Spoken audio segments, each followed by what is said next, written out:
ദൈവമേ, സ്വർഗീയ പിതാവേ, ഞങ്ങൾ തന്നെ വാഴ്ത്തുന്നു, ഞങ്ങൾ തന്നെ സ്തുതിക്കുന്നു. കർത്താവേ, പെന്തക്കോസ്ത് മാറാനാഥ ഗോസ്ബൽ ചർച്ചിൻ്റെ 9ാമത് ജനറൽ കൺവെൻഷൻ ഞങ്ങൾക്ക് ഒരുമിച്ച് ദൈവത്തെ സ്തുതിപ്പാൻ, ഒരുമിച്ച് ദൈവത്തെ മഹത്വപ്പെടുത്തുവാൻ, ഒരുമിച്ച് ദൈവത്തെ ആരാധിപ്പാൻ, ആത്മനിറവിൽ ദൈവത്തെ സന്തോഷിച്ച ദൈവത്തെ ആരാധിപ്പാനുള്ള ദൈവകൃപ ഈ ദിവസം ഞങ്ങളുടെ മേൽ അല്ലെങ്കിൽ പകർന്നുകൊണ്ടിരിക്കുന്ന ഓർത്ത് ഞങ്ങൾ തന്നെ വാഴ്ത്തുകയാണ്. ഹല്ലേലൂയ. സ്തോത്രം, സ്തോത്രം, സ്തോത്രം, സ്തോത്രം. ഞാൻ നിങ്ങളിലൊക്കെയും കേട്ട ദൈവശബ്ദം ഞങ്ങൾക്ക് അനുഗ്രഹമായിരുന്നല്ലോ കർത്താവെ. തോന്നുള്ള ദിനങ്ങളിലും കർത്താവ് ദൈവത്തിൻ്റെ ശക്തിയേറിയ ദൈവശബ്ദം അവിടെ വെളിപ്പെടുത്തുന്നതുകൊണ്ട് ഞങ്ങൾ തന്നെ സ്തുതിക്കുന്നു. ഇന്ന് രാത്രികാലം അഭിഷിക്തനെ ശക്തമായ ദൈവം കരങ്ങളെടുക്കണമേ കർത്താവെ.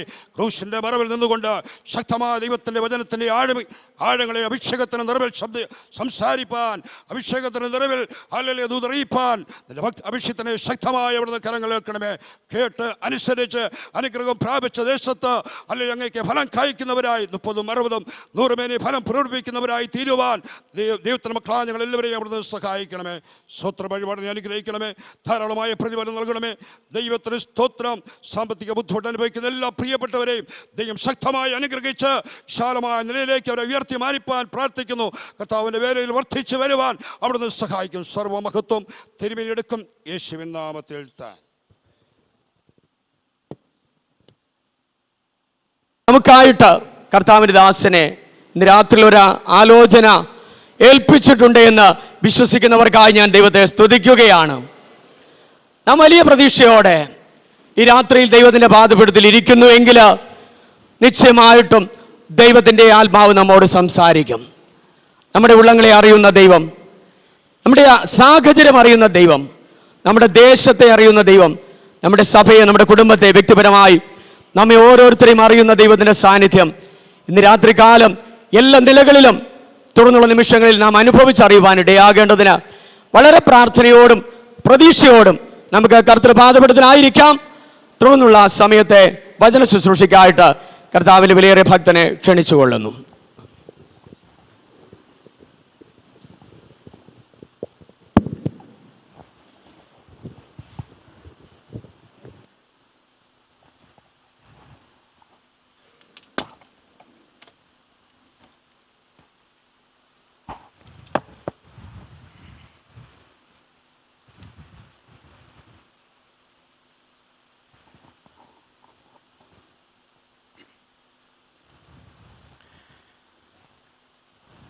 ദൈവനാമത്തിന് മഹത്വം. ഇന്നത്തെ യോഗത്തിൻ്റെ ബഹുമാന്യനായ അധ്യക്ഷൻ, ശ്രേഷ്ഠന്മാരായ കർത്തൃദാസന്മാർ, സ്നേഹസമ്പന്നരായ ദൈവമക്കള്, ഏവർക്കും ക്രിസ്തു യേശുവിൻ്റെ നിസ്തുല്യ നാമത്തിൽ എൻ്റെ സന്ധ്യാവന്ദനം അറിയിക്കും. ഒരു പ്രാവശ്യം കൂടെ ദൈവവചനവുമായിട്ട് ഈ വേദിയിൽ നിൽക്കുവാൻ എനിക്ക് അവസരം നൽകിയ ദൈവത്തിന് മഹത്വം അർപ്പിക്കുന്നു. എന്നെ ഈ പ്രാവശ്യവും ക്ഷണിച്ച PMG ചർച്ചിൻ്റെ ജനറൽ കൺവെൻഷൻ ഭാരവാഹികളോട് ഹൃദയംഗമായി എനിക്കുള്ള നന്ദിയെ ഞാൻ പ്രാരംഭമായി അറിയിക്കുന്നു.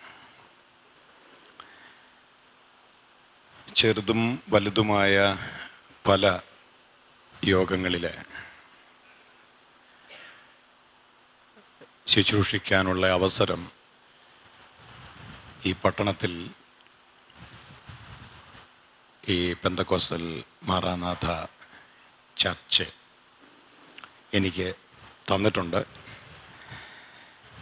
ഞാനത് നന്ദിയോടെ ഈ തരുണത്തിൽ ഓർക്കുന്നു. വിശേഷിച്ച് ഈ പ്രസ്ഥാനത്തിൽ കർത്താവിൽ പ്രസിദ്ധരായ ദൈവദാസന്മാരുണ്ട്. ഞാൻ പേര് പരാമർശിക്കേണ്ട കാര്യമല്ല, അതൊരു ഔപചാരികതയാവാം. അവരെയൊക്കെ ഓർത്ത് ഒരുപാട് സന്തോഷത്തോടെ ഞാൻ ദൈവത്തിന് സ്തോത്രം ചെയ്യുന്നു. ഇന്ന് രാത്രിയിലത്തെ നമ്മുടെ ദൈവവചന ധ്യാനത്തിനായിട്ട് എഫേസ്യ ലേഖനം 2-ാം അധ്യായം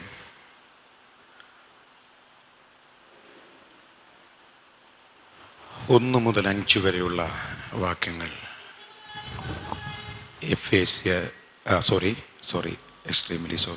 ഫിലിപ്പിയ ലേഖനം 2-ാം അധ്യായം 1 മുതൽ 5 വരെ.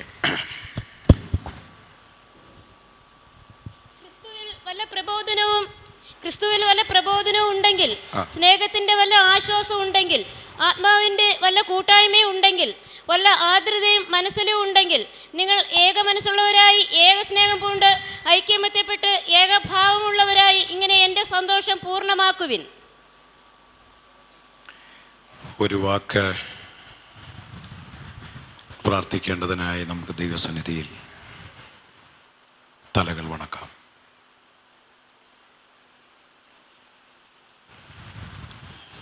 സമയമെടുത്ത് നമ്മൾ കർത്താവിനെ ആത്മാവിൽ ആരാധിച്ചു.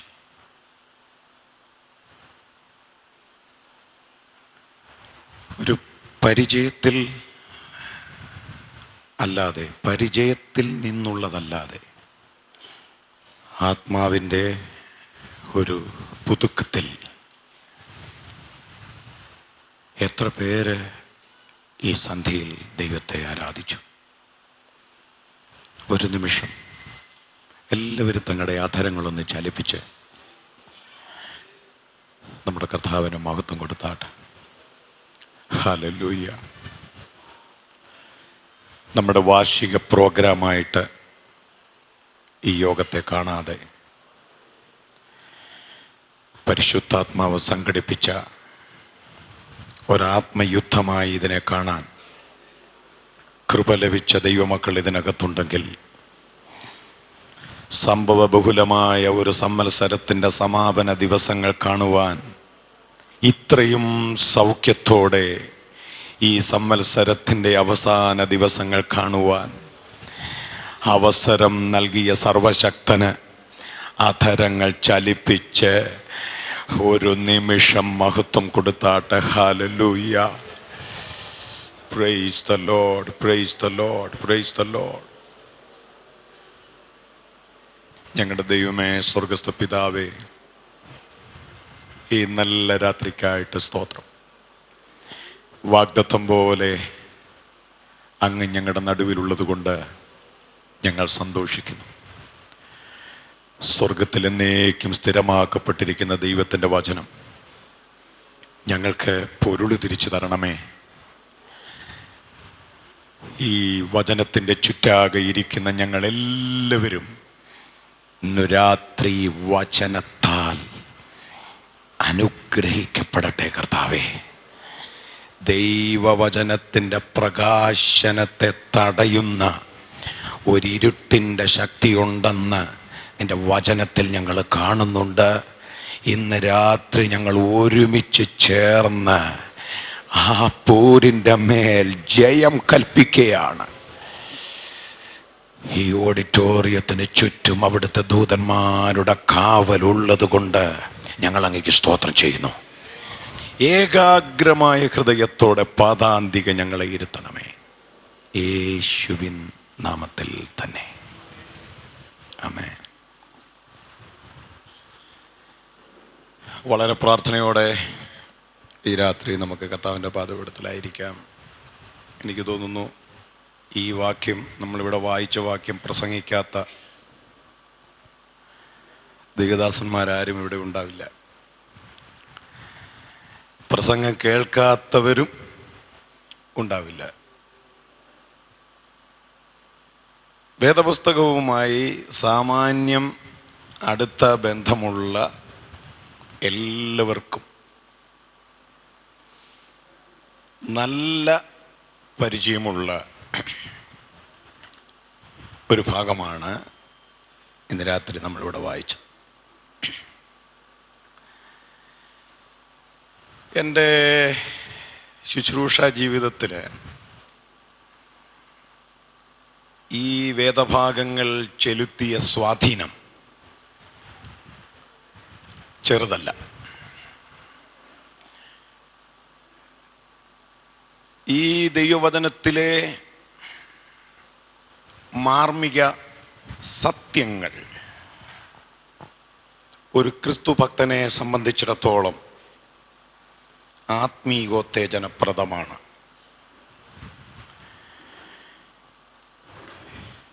ഞാനും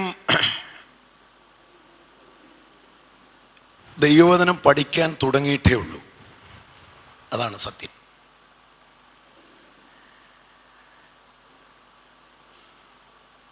ഈ രാത്രി എനിക്കേറെ അഭിമാനമുണ്ട്. നന്നായി ദൈവവചനം രാജ്യങ്ങൾ തോറും കേരളത്തിൻ്റെ മണ്ണിലും ശക്തമായി പ്രഘോഷിക്കുന്ന പ്രസംഗിക്കുന്ന അഭിഷക്തന്മാർ ഈ പ്രസ്ഥാനത്തിലുണ്ട്. അതുകൊണ്ട് തന്നെ നല്ല നല്ല സന്ദേശങ്ങൾ കേട്ട് പരിചയമുള്ളവരാണ് ദൈവമക്കൾ. വളരെ പ്രാർത്ഥനയോടെ ഈ രാത്രി നമുക്ക് ദൈവസന്നിധിയിലായിരിക്കാം. നമ്മൾ ഇവിടെ ഈ വായിച്ച ഭാഗങ്ങൾ ക്രിസ്തുവിൽ വല്ല പ്രബോധനവും ഉണ്ടെങ്കിൽ എന്ന് പറഞ്ഞു തുടങ്ങുന്ന ഈ വാക്യങ്ങൾ നമ്മൾ 1 മുതൽ 5 വരെയുള്ള വാക്യങ്ങളാണ് വായിക്കാൻ പറഞ്ഞത്. അത് 2 വാക്യമേ വായിച്ചുള്ളൂ. കുഴപ്പമില്ല, കാരണം നമ്മൾ ഈ 5 വാക്യവും പ്രസംഗിക്കാൻ പോവല്ല. ഞാൻ ഈ 5 വാക്യങ്ങൾ തിരഞ്ഞെടുത്ത ഈ 5 വാക്യങ്ങളെ 3ആയി വിഭജിച്ച് ഇതിലെ 1-ാം ഭാഗം അവതരിപ്പിക്കാൻ ആഗ്രഹിക്കുന്നത് കൊണ്ട് 1 മുതൽ 5 വരെയുള്ള വാക്യങ്ങൾ വായിക്കാം എന്ന് പറഞ്ഞതേ ഉള്ളൂ. ഒരു വിഷയ ധ്യാനത്തിൻ്റെ സഹായത്തിനായിട്ടാണ് ഞാൻ ആ നിലയിൽ വാക്യം വായിക്കാനായിട്ട് ഓർപ്പിച്ചത്. താഴോട്ട് നമ്മൾ വായിക്കും. 1, ക്രിസ്തുവിൽ എന്തുണ്ട്. 2, നിങ്ങളിൽ നമ്മളിൽ എന്തുണ്ടായിരിക്കണം. 3, നമ്മിൽ എന്തുണ്ടായിരിക്കരുത്. ഞാൻ ഇങ്ങനെ ഒരു വിഭജനത്തിന് ശ്രമിച്ചത് കൊണ്ടാണ് 5 വാക്യങ്ങൾ വായിക്കാം എന്ന് പറഞ്ഞത്. ഞാൻ പറഞ്ഞല്ലോ, 5 വാക്യങ്ങൾ മുഴുവനും നമ്മൾ ധ്യാനിക്കാൻ സമയമെടുക്കുന്നില്ല.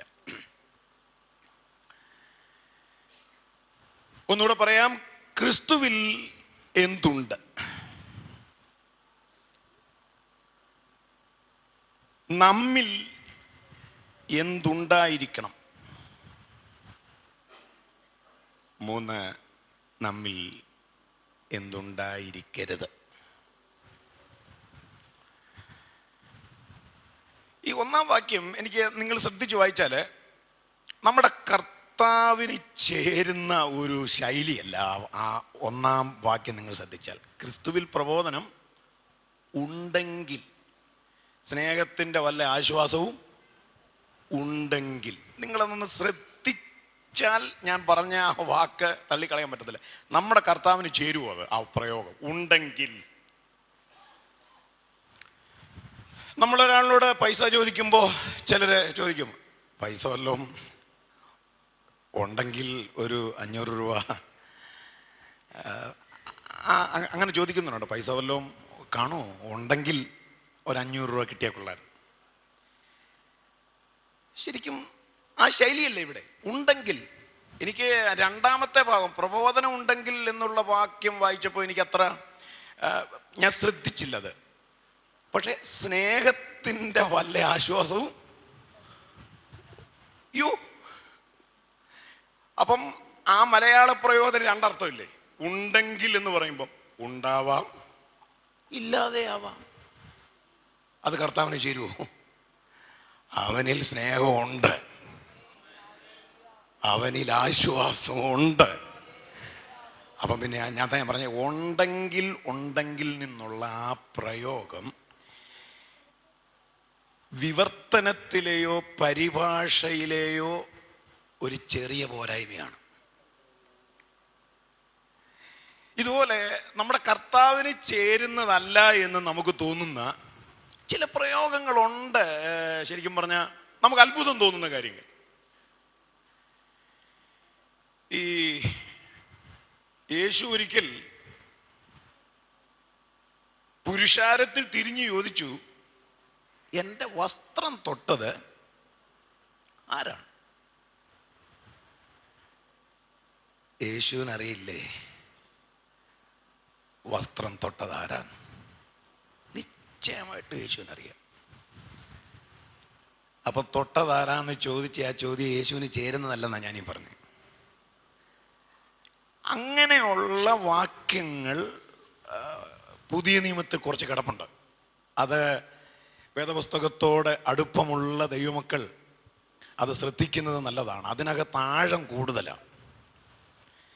ഇപ്പം തന്നെ കഴിഞ്ഞ 2-3 ആഴ്ച മുമ്പ് എൻ്റെ മനസ്സിലുടക്കിയ ഒരു വാക്യമുണ്ട്. ഞാൻ പണ്ടൊരുപാട് ആ വാക്യങ്ങൾ വായിച്ചിട്ടുണ്ടെങ്കിലും അത്ര കാര്യമായി ശ്രദ്ധിച്ചില്ല. 38 വർഷമായി കുളക്കരയിൽ കിടന്നവനോട് യേശു ചോദിച്ച ചോദ്യം, സൗഖ്യമാകാൻ നിനക്ക് മനസ്സുള്ളത് കൊണ്ടല്ലേ അവൻ അവിടെ കിടക്കുന്നത്?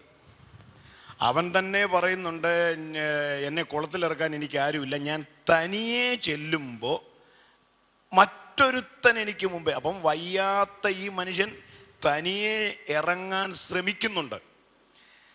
ശരിക്കും ആ അധ്യായം പഠിച്ചാൽ അവനെപ്പോലെ മനസ്സുള്ള ഒരാൾ ആ കുളക്കരയിലില്ല. അവനോടാണ് യേശു ചോദിച്ചത്, സൗഖ്യമാകാൻ നിനക്ക്? അപ്പം മനസ്സുള്ളവനോട് മനസ്സുണ്ടോ എന്ന് ചോദിക്കുക. തൊട്ടതാരാണെന്ന് അറിയാമായിരിക്കെ തൊട്ടതാരാന്ന് ചോദിക്കുക. ഇതുപോലെയുള്ള പുതിയ നിയമത്തിലെ വാക്യഭാഗങ്ങൾ വളരെ ആഴമുള്ളതാണ്, അർത്ഥവ്യാപ്തിയുള്ളതാണ്, വലിയ മർമ്മങ്ങളുള്ളതാണ്, വലിയ വെളിപ്പാടുകളുള്ളതാണ്.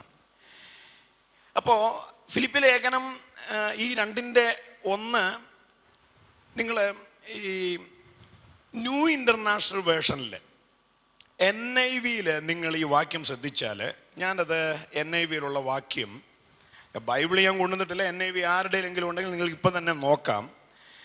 ഞാനത് എഴുതി വെച്ചിട്ടുള്ളത്, therefore if there is any encouragement in Christ, encouragement in Christ. ശരിക്കും ന്യൂ ഇൻ്റർനാഷണൽ വേർഷനിൽ പ്രബോധനം ഉണ്ടല്ലോ എന്നുമല്ല, ക്രിസ്തുവിൽ പ്രോത്സാഹനം ഉണ്ടല്ലോ. Price the Lord. സത്യത്തിൽ ആ വാചകത്തിൽ നമ്മുടെ കർത്താവ് ആരാണ്? പ്രോത്സാഹിപ്പിക്കുന്ന ക്രിസ്തു. ഞാൻ ഇന്ന് രാത്രി ഒന്ന് വിശദീകരിക്കാൻ ആഗ്രഹിക്കുന്നതാണ്. ഒരുപാട് വെറുതെ വായിച്ചിട്ടുണ്ട്. ക്രിസ്തുവിൽ പ്രബോധനം ഉണ്ടെങ്കിൽ, സ്നേഹത്തിൻ്റെ വല്ല ആശ്വാസവും ഉണ്ടെങ്കിൽ, വല്ല ആർദ്രതയും മനസ്സലിവും ഉണ്ടെങ്കിൽ, ശരിക്കും അതിൻ്റെ യഥാർത്ഥ വിവർത്തനം ഉണ്ടല്ലോ ഉണ്ടല്ലോ എന്ന് തന്നെയാണ്. ഉണ്ടെങ്കിൽ എന്നല്ല, ക്രിസ്തുവിൽ. ഇപ്പം പ്രബോധനം എന്നുള്ള പദം ഉപയോഗിച്ച് ആ വാക്യം വായിച്ചാലും ക്രിസ്തുവിൽ പ്രബോധനം ഉണ്ടല്ലോ, സ്നേഹത്തിൻ്റെ ആശ്വാസം ഉണ്ടല്ലോ, ആത്മാവിൻ്റെ കൂട്ടായ്മ ഉണ്ടല്ലോ, ആർദ്രതയും മനസ്സലിവും ഉണ്ടല്ലോ. ഉണ്ടെങ്കിൽ എന്നുള്ള പ്രയോഗം നമ്മുടെ കർത്താവിന് ചേർന്നതല്ല. അവൻ ആർദ്രത ഉള്ളവനാണ്, അവൻ മനസ്സലിവുള്ളവനാണ്, അവൻ സ്നേഹമുള്ളവനാണ്. ആർദ്രതയും മനസ്സലിവും സ്നേഹവും ഉള്ളവനാണ് കർത്താവ് എന്നുള്ളത് കൊണ്ടല്ലേ ഈ സന്ധ്യയിൽ ഇത്ര സന്തോഷത്തോടെ ഈ ഓഡിറ്റോറിയത്തിൽ സമ്മേളിക്കുവാൻ നമുക്ക് അവസരം ലഭിച്ചത്. ഞാൻ അനുഭവിച്ച ആർദ്രത, ഞാൻ അനുഭവിച്ച മനസ്സലിവ്, ഞാൻ അനുഭവിച്ച അവൻ്റെ സ്നേഹം വാക്കുകളാൽ വർണ്ണിപ്പാൻ കഴിയാത്തത് എന്നുള്ളത് ഓർക്കുമ്പോൾ ഹൃദയത്തിൽ നന്ദിയുടെ നിറവുള്ള ദൈവമക്കൾ ഈ രാത്രി ഓരോ നിമിഷം ഈ കർത്താവിന് മഹത്വം കൊടുക്കുമോ? Price the lord. Praise the lord. ഞാൻ ഒരു വാചകം ചേർത്ത് പറയട്ടെ, ദൈവത്തിന് മഹത്വം കൊടുക്കേണ്ടതിന്. പ്രോത്സാഹിപ്പിക്കാൻ മനസ്സുള്ള ഒരു കർത്താവാ എന്നെ വിളിച്ചിറക്കിയത്. അതുകൊണ്ട് ഞാൻ ഇന്ന് ഈ പുൾപിറ്റിൽ നിൽക്കുന്നത്. ഇതിനകത്ത് ഞാൻ ഇരിക്കുന്നത് എൻ്റെ കർത്താവ് പ്രോത്സാഹിപ്പിക്കുന്നവനായതുകൊണ്ട്, സ്നേഹമുള്ളവനായതുകൊണ്ട്, ആർദ്രതയുള്ളവനായതുകൊണ്ട്, മനസ്സലിവുള്ളവനായതുകൊണ്ട്, കൂട്ടായ്മ ഉള്ളവനായതുകൊണ്ട് മാത്രമാണെന്ന് അഭിമാനത്തോടെ പറയാൻ കഴിയുന്ന ദൈവമക്കൾ, ഒരു നിമിഷം അത്തരങ്ങളൊന്ന് ചലിപ്പിച്ച് ദൈവത്തിന് മഹത്വം കൊടുക്കുമോ? ഓ ഹല്ലേലൂയ. ഈ സ്നേഹവാനെ ഒന്ന് സ്തുതിക്കുമോ? ഈ മനസ്സലിവുള്ളവനെ ഒന്ന് സ്തുതിക്കുമോ? ഈ ആർദ്രതയുള്ളവനെ. ഹല്ലേലൂയ. Price the Lord. അപ്പോ ആ നിലയിൽ വേണം ആ വാക്യങ്ങൾ നമ്മളെ പഠിക്കാൻ. അപ്പോ ക്രിസ്തുവിൽ, ഞാൻ അതിൻ്റെ ആ മുഖവരെ ഒന്ന് പറഞ്ഞ ശേഷം ഈ ഭാഗം വിശദീകരിക്കുന്ന മേഖലയിലേക്ക് വരാം. ക്രിസ്തുവിൽ എന്തൊക്കെ ഉണ്ട്, ക്രിസ്തുവിൽ എന്തുണ്ട് എന്നുള്ളതാണ് അതിലെ ആദ്യ ഭാഗം. എന്താണ് ക്രിസ്തുവിലുള്ളത്? ക്രിസ്തുവിൽ പ്രോത്സാഹനം ഉണ്ട്. ക്രിസ്തുവിൽ സ്നേഹത്തിൻ്റെ ആശ്വാസം ഉണ്ട്. ക്രിസ്തുവിൽ കൂട്ടായ്മ, ആത്മാവിൻ്റെ കൂട്ടായ്മ ഉണ്ടല്ലോ. ക്രിസ്തുവിൽ ആർദ്രതയും മനസ്സലിവും ഉണ്ടല്ലോ. ഇത്രയും കാര്യങ്ങൾ ക്രിസ്തുവിൽ ഉണ്ടല്ലോ. അതുകൊണ്ട് നമ്മിൽ എന്തുണ്ടായിരിക്കണം? നിങ്ങൾ ഏക മനസ്സുള്ളവരായി, ഏക സ്നേഹമുള്ളവരായി, ഐകമത്യമുള്ളവരായി, ഏകഭാവമുള്ളവരായി, താഴ്മയുള്ളവരായി, മറ്റുള്ളവരെ ശ്രേഷ്ഠരെന്ന് എണ്ണുന്നവരായി, മറ്റുള്ളവൻ്റെ ഗുണം നോക്കുന്നവരായിരിക്കണം. നിങ്ങളിൽ ഇത്രയും കാര്യങ്ങൾ ഉണ്ടായിരിക്കണം. പൗലോസിൻ്റെ വാസ്തവത്തിൽ പൗലോസ് ഒരു പണ്ഡിത വരണ്യനായിരുന്നത് കൊണ്ട് സ്റ്റോയിക്ക് തത്വശാസ്ത്രത്തിലും ന്യായപ്രമാണത്തിലുമൊക്കെ അവഗാഹമായ ജ്ഞാനം സിദ്ധിച്ചവനായതുകൊണ്ട് തൻ്റെ ലേഖനങ്ങൾക്ക് ആ ഒരു കനമുണ്ട്.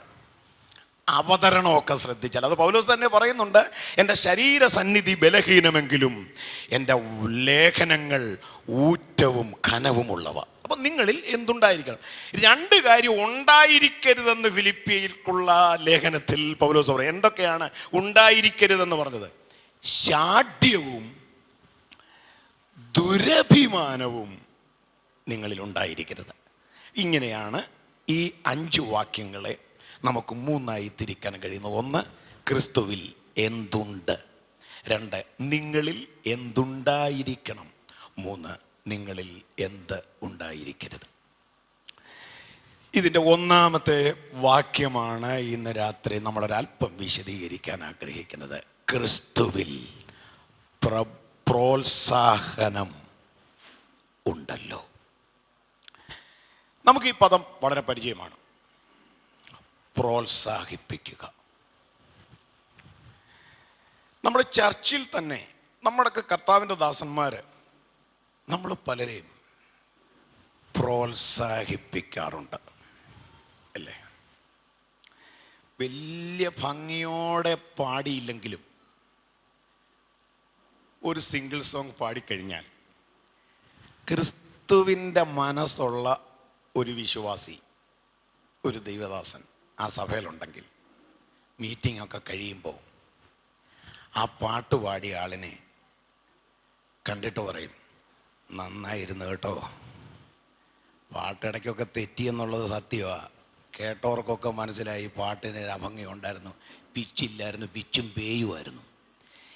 എന്നാലും നമ്മളെന്തോ പറഞ്ഞു ആ വ്യക്തിയോട്, നന്നായിരുന്നു കേട്ടോ. അതിൻ്റെ ആ 2ാമത്തെ ലൈൻ എടുത്തു പാടിയില്ലേ, അതിനൊരു ഭാവം ഉണ്ടായിരുന്നു, വളരെ മനോഹരമായിരുന്നു.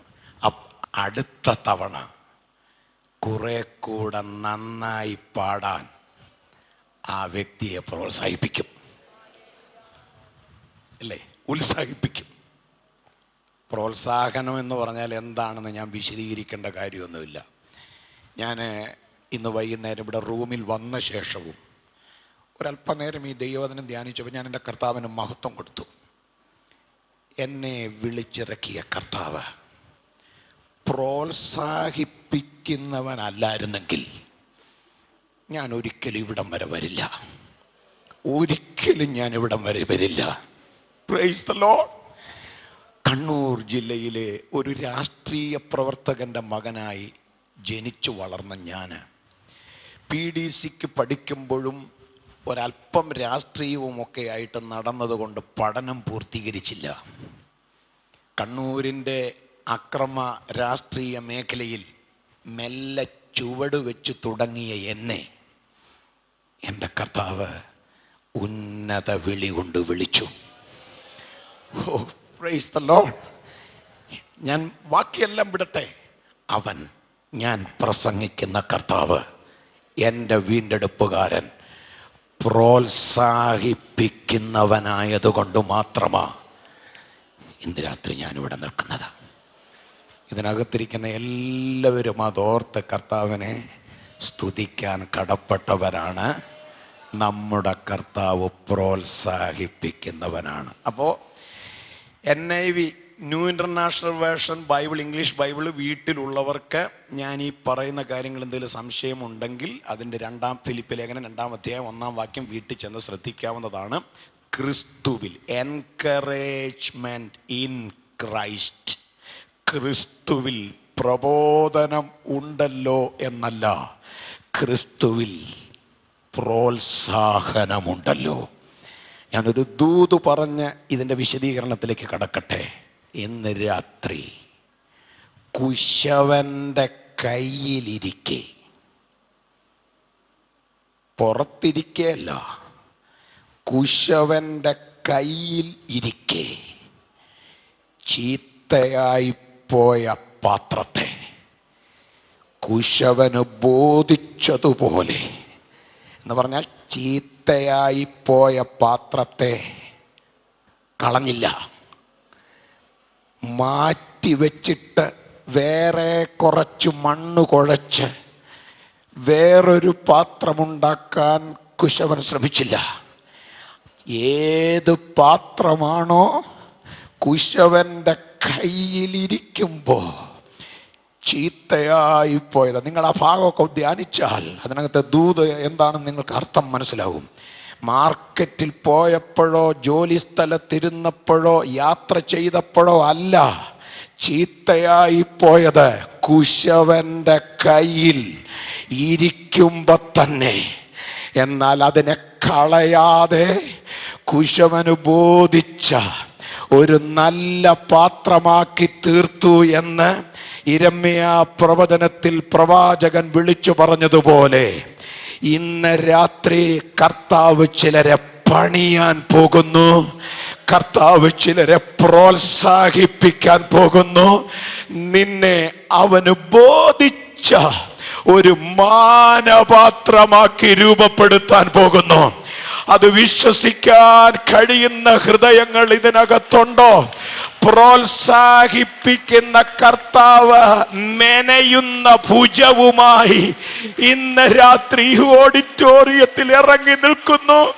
അവന്റെ മഹത്വം കാണാൻ അകക്കണ്ണുകൾ തുറക്കപ്പെട്ടവർ ഇതിനകത്തുണ്ടെങ്കിൽ ഒരു നിമിഷം കർത്താവിന് മഹത്വം കൊടുക്ക. പ്രോത്സാഹിപ്പിക്കുന്ന ക്രിസ്തു. Price the Lord. ഈ ആശയം, പ്രോത്സാഹിപ്പിക്കുന്ന ക്രിസ്തു എന്ന ആശയം സമർത്ഥിക്കേണ്ടതിന്, തെളിയിക്കേണ്ടതിന് നമുക്ക് പുതിയ നിയമത്തിൽ, നന്നായി ദൈവവചനം അറിയാവുന്നവരാണ് നിങ്ങൾ, അതുകൊണ്ട് ഞാൻ വിശദീകരണം കൂടെ പറഞ്ഞു. പുതിയ നിയമത്തിൽ ഏറ്റവും പറ്റിയ കഥാപാത്രം എന്ന് പറയുന്നത് പത്രോസാണ്. ദൈവവചനം പഠിച്ചാൽ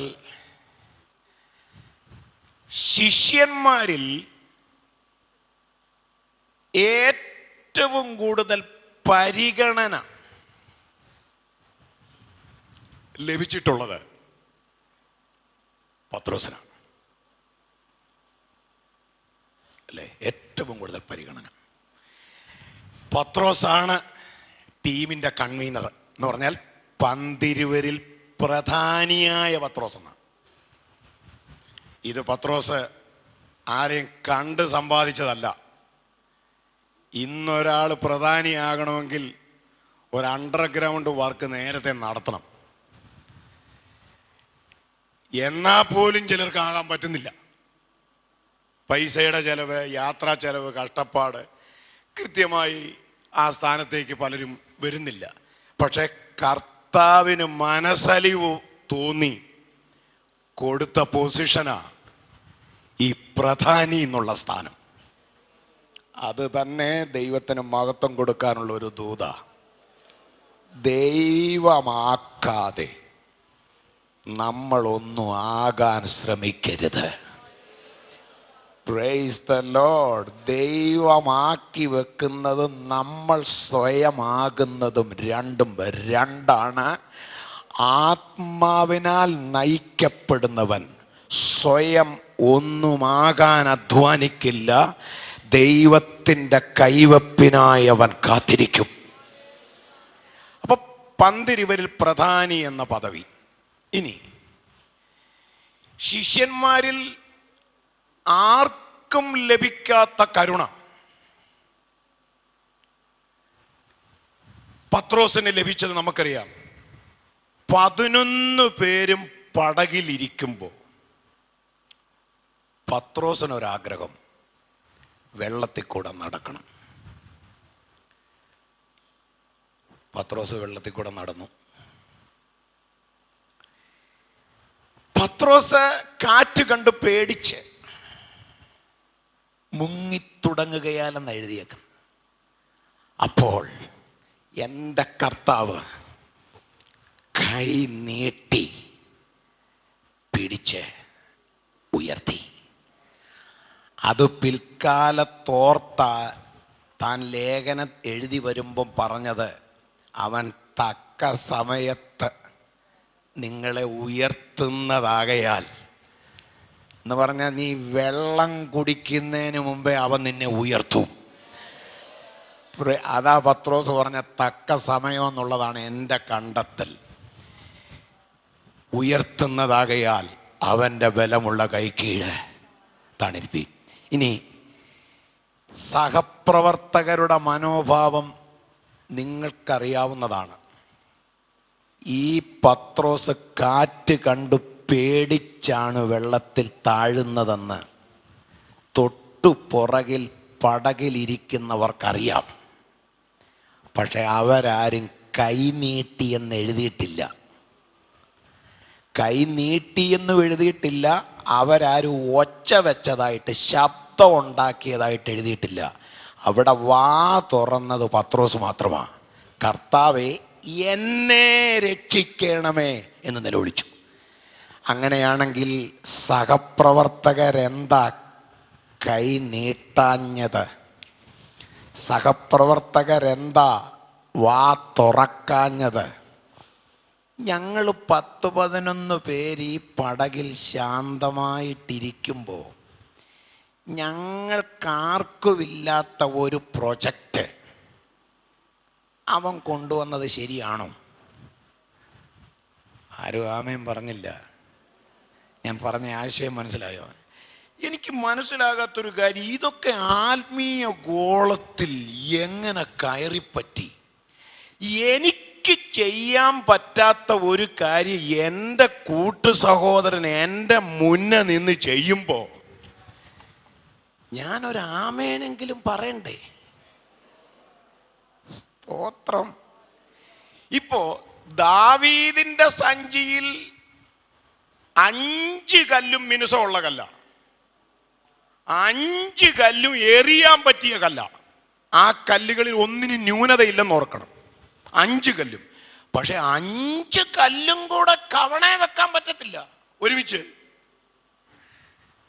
ഒരു പ്രാവശ്യം ഒരു കല്ലേ കവണയിൽ വെക്കാൻ പറ്റൂ. അപ്പൊ 5 കല്ലുകളിൽ ഒന്നെടുത്ത് ദാവീദ് കവണയിൽ വെച്ച് ഗോലിയാത്തിനെതിരെ ഉന്നം നോക്കി എറിയുമ്പോ പുതിയ നിയമത്തിന്റെ കാഴ്ചപ്പാടിൽ ബാക്കിയുള്ള ജീവനുള്ള കല്ലുകൾ. കർത്താവേ, ഞങ്ങളുടെ കൂട്ടു സഹോദരൻ പോയിട്ടുണ്ട്, ഒരു ഗോല്യാത്തിനെ തിരക്കി. ഉന്നം മാറാതെ ചെന്നു കൊള്ളാനുള്ള കൃപ കൊടുക്കണേ എന്ന് പ്രാർത്ഥിക്കുവോ? എനിക്ക് ചെയ്യാത്തത് മറ്റൊരാൾ ചെയ്യുമ്പോൾ, നമുക്കില്ലാത്തത് മറ്റൊരാൾക്കുണ്ടെന്ന് വരുമ്പോൾ അതിനെ വിശാലതയോടെ ഉൾക്കൊള്ളാനും അംഗീകരിക്കാനും അതിനൊരാമേൻ പറയാനുമുള്ള മനസ്സ് ഇന്ന് കുറഞ്ഞു കുറഞ്ഞു വരുവാ കേട്ടോ. അത് നമ്മൾ പടകിൽ കാണുന്നു. പക്ഷെ ഒരു കാര്യം ഓർത്തോണം, കൂടെ ഇറങ്ങിയവരും കൂടെ ഇരുന്നവരും നീ താഴുമ്പോ മൗനമായി പ്രതികരിച്ചാലും നിന്നെ ഇറങ്ങാൻ വിളിച്ചവൻ, ഇറങ്ങിപ്പോരാൻ നിന്നെ വിളിച്ചിറക്കിയവൻ, നീ താഴുമ്പോ മൗനമായി പ്രതികരിക്കുന്നവനല്ല. അവൻ കൈ നീട്ടി നിന്നെ പിടിക്കാൻ കരുത്തുള്ളവനും മനസ്സുള്ളവനുമാണ്. സ്തോത്രം, ഹല്ലേലൂയ. മറ്റൊരിക്കൽ ഞാൻ പറഞ്ഞത് പത്രോസ് കർത്താവിലൂടെ അനുഭവിച്ച പരിഗണന ഞാൻ പറയുകയാണ്. പുതിയ നിയമം പഠിച്ച ശിഷ്യന്മാരിൽ ഏറ്റവും കൂടുതൽ പരിഗണന ലഭിച്ചയാളാണ് പത്രോസ്. മറ്റൊരിക്കൽ കരമടയ്ക്കാൻ കാശില്ലാതെ വന്നപ്പോ ഈ പത്രോസിനു വേണ്ടി കർത്താവ് കരം കരുതിയില്ലേ? ആ ഭാഗം പഠിച്ചാലും സഹപ്രവർത്തകരുടെ ഭാഗത്ത് നിന്ന് ഒരു നിസ്സഹകരണം ഈ പത്രോസിന് ഉണ്ടായിട്ടുണ്ടെന്നുള്ളതാണ് എൻ്റെ കണ്ടെത്തൽ. അത് ഞാൻ പറയാം. നിങ്ങൾ ശ്രദ്ധിച്ചിട്ടുണ്ടല്ലോ, കൊടുത്തില്ല. ഉത്തരം കൃത്യമാ, അവർക്ക് കാശുണ്ടായിരുന്നു. ബാക്കി 11 ശിഷ്യന്മാർക്ക് കരമടയ്ക്കാനുള്ള കാശ് അവരുടെ കയ്യിൽ ഉണ്ടായിരുന്നു. അവർ കരമടച്ചു. കരമടയ്ക്കാതിരുന്നത് പത്രോസ് മാത്രമാണ്. അല്ലാതെ 12 പേർക്കും കരം കരുതാൻ എൻ്റെ കർത്താവ് കഴിവുള്ളവനാണ്. അല്ലാതെ കർത്താവ് അവിടെ മുഖപക്ഷമൊന്നും കാണിച്ചു തന്ന ആരും കരുതരുത്. ചിന്തിക്കേണ്ടത് ഇങ്ങനെ തന്നെയാണ്. 11 പേരും കരം അടച്ചു. എന്നാൽ ഈ സഹോദരന്മാരുടെ ഭാഗത്തുനിന്ന് വിഷമം ഉണ്ടായി എന്നുള്ളത് ഞാനൊന്ന് തെളിയിക്കാം. നിങ്ങളാരും തെറ്റിദ്ധരിക്കുകയൊന്നും ചെയ്യരുത്. ഈ 11 സഹോദരന്മാർ റോമൻ ട്രഷറിയുടെ മുമ്പിൽ നിന്നുകൊണ്ട് കരമടയ്ക്കുമ്പോൾ അവർക്കറിയത്തില്ല അവരുടെ കൺവീനർ വന്നിട്ടില്ലെന്ന്. എടാ, ഇതൊക്കെയായാലും നമ്മുടെ കൺവീനറെ കണ്ടില്ലല്ലോ കരമടയ്ക്കാൻ നമ്മളെല്ലാം കൂടെ നിന്നപ്പം. ആരെങ്കിലും തിരക്കിയോ പത്രോസിനെ? ആരെങ്കിലും പറയണ്ടേ? ആത്മാർത്ഥതയുള്ള സഹപ്രവർത്തകരാണ് എന്തോ പറയണം. ഇനി കാശില്ലാഞ്ഞിട്ട് വല്ലോ ആണോ? കരമടയ്ക്കേണ്ട ദിവസമാണല്ലോ ഇന്ന്, അദ്ദേഹം കരമടയ്ക്കാൻ വന്നില്ലല്ലോ. നിങ്ങൾ ശ്രദ്ധിച്ചാൽ അറിയാം. അതുകൊണ്ടാണ് കരമടയ്ക്കേണ്ട ഡേറ്റ് കഴിഞ്ഞിട്ടും കരമടയ്ക്കാതിരുന്നത് കൊണ്ടാണ് ടാക്സ് കളക്ടേഴ്സ്, ചുങ്കം പിരിവുകാര് കരം പിരിക്കാൻ വന്നത്. അങ്ങനെയാണ് പത്രോസ് കരം പിരിവുകാരെ കാണുന്നത്. ആ പത്രോസ് അപ്പോഴാണ് ഓടിപ്പോയി യേശുവിനോട് പറഞ്ഞു, ഗുരു, കരം പിരിക്കുന്നവർ വന്നിരിക്കുന്നു, നീ ഈ മാസത്തെ കരം കൊടുത്തില്ല. കണ്ടോ? അപ്പോ ഡേറ്റ് കഴിഞ്ഞിട്ടും കരമടച്ചില്ലെന്നുള്ളതാണ് ഇവരുടെ പ്രശ്നം. കരമടച്ചപ്പോ, സഹോദരന്മാര് കരമടച്ചപ്പോ പത്രോസിനെ അവിടെ കാണാതിരിക്കെ, സ്നേഹവും ആത്മാർത്ഥതയും ഉണ്ടെങ്കിൽ നമ്മളൊക്കെ ആണെങ്കിൽ അന്വേഷിക്കത്തില്ലേ? എടാ, നമ്മൾ 11 പേരും കൂടെ ഒന്ന് അഡ്ജസ്റ്റ് ചെയ്താൽ പുള്ളിയുടെ ഈ മാസത്തെ കരം കൊടുക്കാവുന്നതേ ഉള്ളൂ. ഒരഡ്ജസ്റ്റ്മെൻറ്റും നടന്നില്ല. 11 പേര് കരമടച്ചേച്ച് അവരവരുടെ വഴിക്ക് പോയി. പക്ഷേ ഈ കരം പിരിവുകാർ വന്ന് യേശുവിൻ്റെ കരം ചോദിച്ചതും പത്രോസിനോടാണ്. ഏതാ? ആ മാസത്തെ കരം അടയ്ക്കാതെ നിൽക്കുന്ന പത്രോസിനോടാ ചോദിച്ചേ, യേശുവിൻ്റെ കരം. ആ ഭാഗം നമുക്കറിയാം, നമ്മൾ ഒത്തിരി പ്രസംഗം കേട്ടിട്ടുണ്ട്. കർത്താവ് പത്രോസിനോട് പറഞ്ഞത് എന്താ? നീ വേഗം പോയി ചൂണ്ടയിട്. നീ വേഗം പോയി ചൂണ്ട എടുത്തോണ്ട് വരാനല്ല പറഞ്ഞു, ചൂണ്ട ഇടാനാ പറഞ്ഞു. ഇത് കയ്യിലുണ്ട് സാധനം. ഈ സാധനം കയ്യിലുണ്ട്. അതൊരു ചെറിയ കൊളുത്തല്ലേ, ഒരു പേപ്പറിൻ്റെ തുണ്ടിനകത്ത് പൊതിഞ്ഞ് ഈ എളിയിൽ വെച്ചിട്ട് ഏത് പാട്ട് നൃത്തം ചെയ്ത് പാടിയാലും ചൂണ്ട അവിടെ ഇരുന്നോളും. ഇത് കർത്താവിന് കാണാമല്ലോ. വെള്ളത്തിൽ കിടക്കുന്ന മീൻ്റെ വായിലിരിക്കുന്ന ദ്രഹ്മ കാണാൻ യേശുവിന് കഴിയുമെങ്കിൽ ഈ കൺവീനറുടെ എളിയിലിരിക്കുന്ന കൊളുത്ത് കാണാനും നമ്മുടെ കർത്താവിന് കഴിയും. സ്തോത്രം. നമ്മൾ ഈ മീൻ്റെ വായിലെ ദ്രഹ്മ കണ്ടു എന്ന് മാത്രം പ്രസംഗിക്കരുത്. പത്രോസിൻ്റെ കയ്യിൽ ഒളിപ്പിച്ച് വെച്ചിരുന്ന ചൂണ്ട കണ്ടു എന്നും കൂടെ പ്രസംഗിക്കണം. അത് തൊടത്തില്ല നമ്മൾ. സ്തോത്രം. വല്ല കൊളുത്തും ഉണ്ടെങ്കിൽ 31 മുമ്പേ അങ്ങ് കളഞ്ഞേക്കണം. Price the Lord. സ്തോത്രം. പോട്ടെ. അപ്പോൾ ആ ഭാഗമൊക്കെ നമുക്കറിയാം. എനിക്ക് തോന്നുന്നു പത്രോസ് അനുഭവിച്ച അത്ര അത്ഭുതം ശിഷ്യന്മാരിൽ ആരും അനുഭവിച്ചിട്ടില്ല. ഉണ്ടോ? നോ. ആ ഭാഗം നിങ്ങൾ ശ്രദ്ധിച്ചു. ഞാൻ ഈ കഴിഞ്ഞ ദിവസം അതിനെ കാര്യമായിട്ടൊന്ന് ഓർത്തത്. പത്രോസിനെ കർത്താവ് കരുതി. പത്രോസിനോട് പറയാണ്, നീ പോയി ചൂണ്ടയിട, ആദ്യം കിട്ടുന്ന മീനിനെ എടുക്കാം. ആ പദമൊക്കെ ഒന്ന് ധ്യാനിച്ചു നോക്കി. ഗലീലക്കടലിൽ പത്രോസ് മാത്രമാണോ ചൂണ്ടയിടുന്നത്? എത്രയോ ആളുകൾ ഗലീലക്കടലിൽ ചൂണ്ടയിടുന്നു. പക്ഷേ മീൻ പണം വായിലുള്ള മീൻ പത്രോസിന്റെ ചൂണ്ടയിൽ ആദ്യം കൊത്തണം. അതൊക്കെ എന്നെ അത്ഭുതമാണ്. അപ്പോൾ ഈ പണം വായി കൊണ്ട് നടക്കുന്ന മീൻ വേറെ ആരുടെയും ചൂണ്ടയിൽ കൊത്തത്തില്ലെന്നുള്ളത് ഒരു അത്ഭുതമാണ്. Price the Lord. പത്രോസിന്റെ ചൂണ്ട തന്നെ രണ്ടാമത് കൊത്താനും പറ്റത്തില്ല. ആദ്യം വേറൊരു മീൻ കൊത്തിയിട്ട് പിന്നെ ഈ പണമുള്ള മീൻ കൊത്താനും പറ്റും. ആദ്യം തന്നെ കൊത്തണം. ഞാൻ പറഞ്ഞത് എണ്ണി പറഞ്ഞാൽ എത്ര അത്ഭുതം കണ്ടവനാ പത്രോസ്. പിന്നെ മറ്റൊരു കാര്യം ചിന്തിച്ചിട്ടുണ്ടോ? ഈ മീൻ്റെ വായിൽ എവിടുന്ന ഈ പൈസ? ഇതിന്റെ ഉത്ഭവത്തെക്കുറിച്ച് ചിന്തിച്ചിട്ടുണ്ടോ? ഈ മീൻ്റെ വായിൽ എവിടുന്ന ഈ കാശ്? ഞാൻ എൻ്റെ വൈഫിനോട് ചോദിച്ചിട്ടുണ്ട്, ഈ മീൻ്റെ വായിൽ എവിടുന്നാടോ ഈ പൈസ വന്നത്? നമുക്കറിയാൻ വേണ്ടി, അഭിപ്രായം എന്താണെന്ന് അറിയാൻ വേണ്ടി. എൻ്റെ വൈഫ് പെട്ടെന്ന് തന്നെ ഉത്തരം പറഞ്ഞത്, മീൻ പിടിക്കാൻ വന്ന ആരാണ്ടരെ പോക്കറ്റിൽ നിന്ന് പോയതാണ്.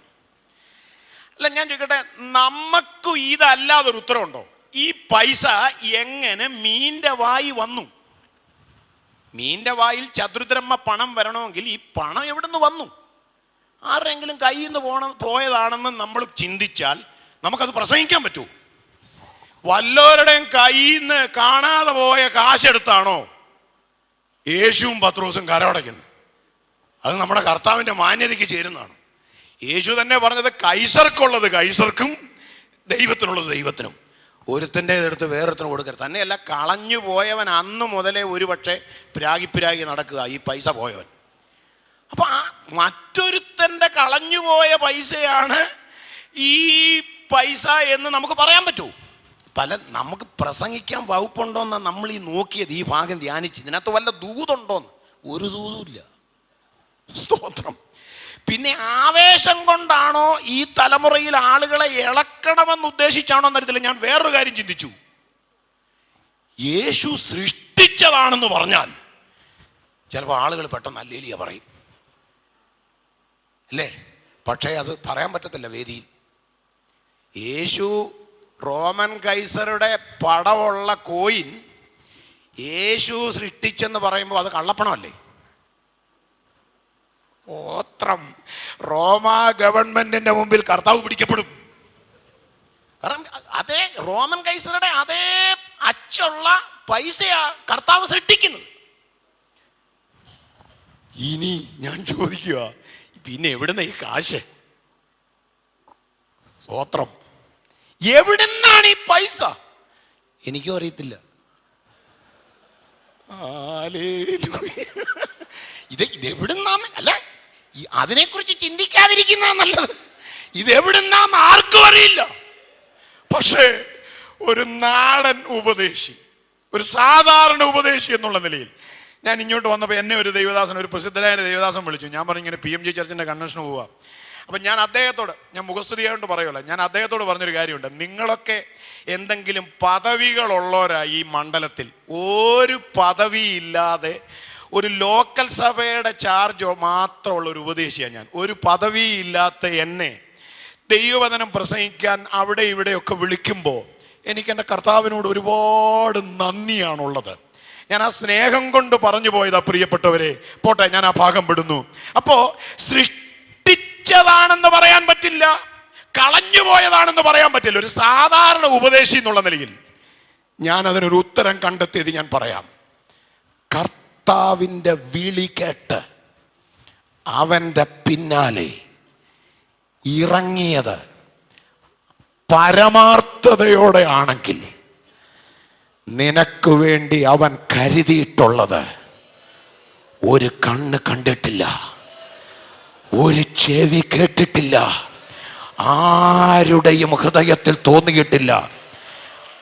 ആ ദൂതനാമേൻ പറയാൻ പറ്റുമോ എന്ന് പറഞ്ഞാൽ ഇതെവിടുന്നാണെന്ന് നിനക്ക് പോലും പറയാൻ പറ്റാത്ത ചിലത് ഈ 2013 തീരുന്നതിന് മുൻപ് വിളി കേട്ടിറങ്ങിയ ദൈവ പൈതലേ, നിനക്ക് വേണ്ടി അവർ കരുതും എന്ന് ദൂത് പറഞ്ഞാൽ ആമേൻ. അതിനകത്ത് അഭംഗിയില്ല, അതിനകത്തൊരു വെച്ചുകെട്ടലില്ല. എനിക്ക് വേണ്ടി കരുതാൻ എൻ്റെ കർത്താവിൻ്റെ കരം ചലിക്കുന്നു. അതോർത്ത് ഞാൻ ദൈവത്തിന് സ്തോത്രം ചെയ്യുകയാണ്. Yes, hallelujah. നീ ഇന്ന് രാത്രി ധൈര്യപ്പെടണം. തലമുറയുടെ കാര്യം ചൊല്ലിയൊന്നും നീ ഞരങ്ങണ്ട. ഒരു കണ്ണ് കണ്ടിട്ടില്ലാത്ത ചിലത് അവൻ കരുതി വച്ചിട്ടുണ്ടെന്ന് ഈ വചനത്തിലൂടെ ഇന്ന് രാത്രി ദൈവാത്മാവിൽ ഞാൻ ദൂത് വിളിച്ചു പറയുകയാ. Praise the Lord. ഞാൻ ചിന്തിച്ചിട്ടുണ്ട്, ഈ മീൻ്റെ വായിൽ ഈ പൈസ വന്നിട്ട് എത്ര സമയമായി കാണും? ആർക്കും അറിയത്തില്ല. എത്ര ദിവസമായി കാണും, എത്ര മണിക്കൂറായെന്നോ എത്ര സമയമായെന്നൊന്നും ആർക്കും അറിയത്തില്ല. എന്തായാലും മീൻ്റെ വായിലാ പൈസ ഇരിക്കുന്നത്. ഞാൻ ചിന്തിച്ചത്, വേറെ എന്തോ തീറ്റി ആ വെള്ളത്തിൽ വീണാലും ഈ മീൻ ആ തീറ്റിയൊന്നും തിന്നാൻ വാ തുറക്കാൻ പറ്റത്തില്ല. സ്തോത്രം. വാ തുറന്ന് വലിയ തീറ്റി വല്ലതും വിഴുങ്ങാൻ ശ്രമിച്ചാൽ ഈ കാശ് വെള്ളത്തിൽ പോവും. അപ്പോൾ മീൻ ഫാസ്റ്റിങ്ങിലാ. ആണോ? ആമേൻ. അവൻ്റെ വേലയുടെ ഭാഗമായി ചിലതിനെ കർത്താവ് ഇങ്ങനെ തന്നെയാണ് നയിക്കുന്നത്. ഹല്ലേലൂയ.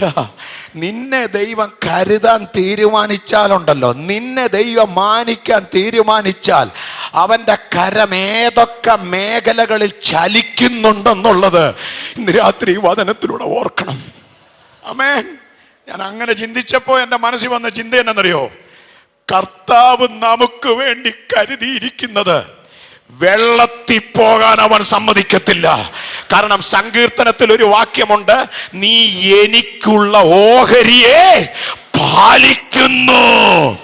ആമേൻ. നിനക്ക് വേണ്ടി ദൈവം കരുതി വെച്ചിരിക്കുന്നത് നഷ്ടപ്പെടാൻ സാധ്യതയുള്ള മണ്ഡലങ്ങളിൽ പോലും അത് നഷ്ടപ്പെടാതെ നിന്റെ കൈകളിൽ തന്നെ എത്തിക്കാൻ എൻ്റെ ദൈവത്തിന് കഴിയും. അവൻ നമ്മുടെ ഓഹരിയെ പാലിക്കുന്ന കർത്താവാണ്. സ്തോത്രം. ഹല്ലേലൂയ. അങ്ങനെ ചിന്തിച്ചാൽ പത്രോസ് അനുഭവിച്ച കരുതൽ, ഇനി ഈ ദ്രഹ്മ മാത്രമാണോ കരുതിയത്? നിങ്ങൾ വിചാരിക്കുന്നുണ്ടോ ഈ ദ്രഹ്മ മീൻ്റെ വായി നീ ദ്രഹ്മ എടുത്തേച്ച് തിരിച്ച് ഈ മീനിനെ വെള്ളത്തിലിട്ടെന്ന് ആരെങ്കിലും ചിന്തിക്കുന്നുണ്ടോ? ആ മീനും പത്രോസിന് വേണ്ടി കർത്താവ് കരുതിയതാ. പത്രോസ് ഈ മീൻപിടുത്തം നിർത്തി യേശുവിൻ്റെ പിന്നാലെ ഇറങ്ങിയ ശേഷം, എൻ്റെ മനസ്സിലുള്ള ചിന്തയാണ്, ഇറങ്ങിയ ശേഷം പത്രോസിൻ്റെ അമ്മായിയമ്മയെക്കുറിച്ച് നമ്മൾ ബൈബിളിൽ വായിക്കുന്നുണ്ട്. ആ അമ്മായിയമ്മയ്ക്ക് പനി പിടിച്ച് കിടന്നപ്പോൾ യേശു പോയി സൗഖ്യമാക്കിയ ഭാഗമൊക്കെ. ആ തള്ളയുടെ മനസ്സിലൊരു ചിന്തയുണ്ട്, ഇവൻ ഈ മീൻപിടുത്തം നിർത്തി പോയേ പിന്നെ ഒരു നല്ല മീൻ പോലും പുള്ളി അങ്ങ് പോയല്ലോ. യേശു വിളിച്ചപ്പം പടകും വലയും വിട്ടേച്ച് പോയി. അതിൽ പിന്നൊരു നല്ല മീൻ പോലും ഈ തള്ള കഴിച്ചിട്ടില്ല. പക്ഷേ പതിവില്ലാതെ എടുത്താ പൊങ്ങാത്ത ഒരു മീനിനെയും കൊണ്ട് പത്രോസ് ആ വീട്ടിൽ ചെന്നില്ലേ? Price the lord. ഞാൻ ചിന്തിക്കുക, ഒരു മനുഷ്യൻ മാറി നിന്ന് ഗൽഗതപ്പെട്ടാൽ പോലും ആ നൊമ്പരമറിയാൻ, ആ ഗൽഗതമറിയാൻ, ആ ആകുലത അറിയാൻ മനസ്സുള്ളവനാണ് നമ്മുടെ കർത്താവ്. സ്തോത്രം. ഞാൻ കരുതൽ വിധങ്ങൾ ഇതിൽ കൂടുതൽ വിശദീകരിക്കുന്നതിൽ ഒരുപാടുണ്ട് പറയാൻ, ഒരുപാട്.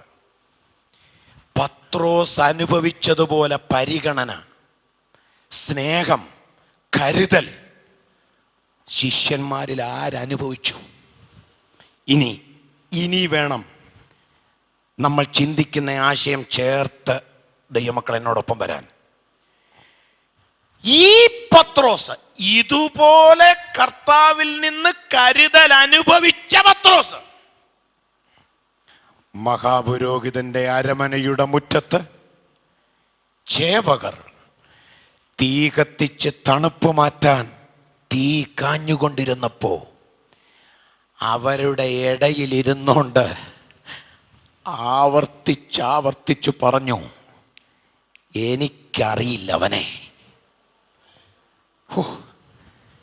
കർത്താവിൻ്റെ കരുതലിനെ കുറിച്ച് ആഴമായി ചിന്തിച്ചിട്ട് പത്രോസിൻ്റെ ആ തള്ളിപ്പറച്ചിലിൻ്റെ ഭാഗം ധ്യാനിച്ചാൽ നമ്മുടെ പോലും മനസ്സ് മുറിയും.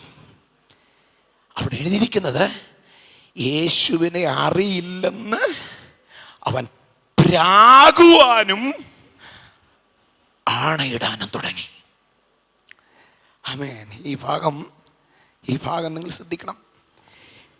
യേശുവിനെ വെള്ളത്തിൽ പേടിച്ച് താണപ്പോ കൈനീട്ടി പിടിച്ചുയർത്തിയവനെ, കരമടയ്ക്കാൻ കാശില്ലാതിരുന്നപ്പോ കരം കരുതിയവനെ, വീട്ടിൽ പനി പിടിച്ച് അമ്മാവിയമ്മ കിടന്നപ്പോ ചെന്ന് സൗഖ്യമാക്കിയവനെ, പന്തിരുവരിൽ പ്രധാനി സ്ഥാനത്തേക്ക് പത്രോസിനെ കൊണ്ടുവന്നവനെ, പത്രോസ് പറയുകയാണ്, എനിക്കവനെ അറിയില്ല.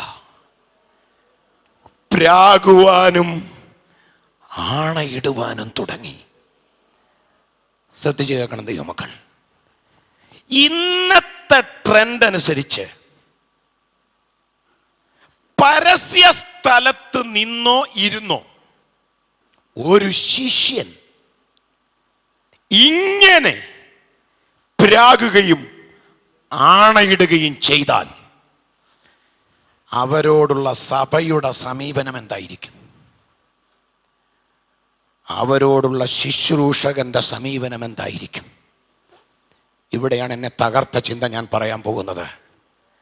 അങ്ങനെ പ്രാഗി തള്ളിപ്പറഞ്ഞ പത്രോസ് ആ നേതാവിനെ വിട്ടു, ആ ലീഡറിനെ വിട്ടുകളഞ്ഞു. പഴയ പടകും പഴയ വലയുമെടുത്ത് പഴയ പണിക്ക് പോയി. ശ്രദ്ധിക്കണം. രാത്രി മുഴുവൻ അധ്വാനിച്ചു, ഒന്നും കിട്ടിയില്ല.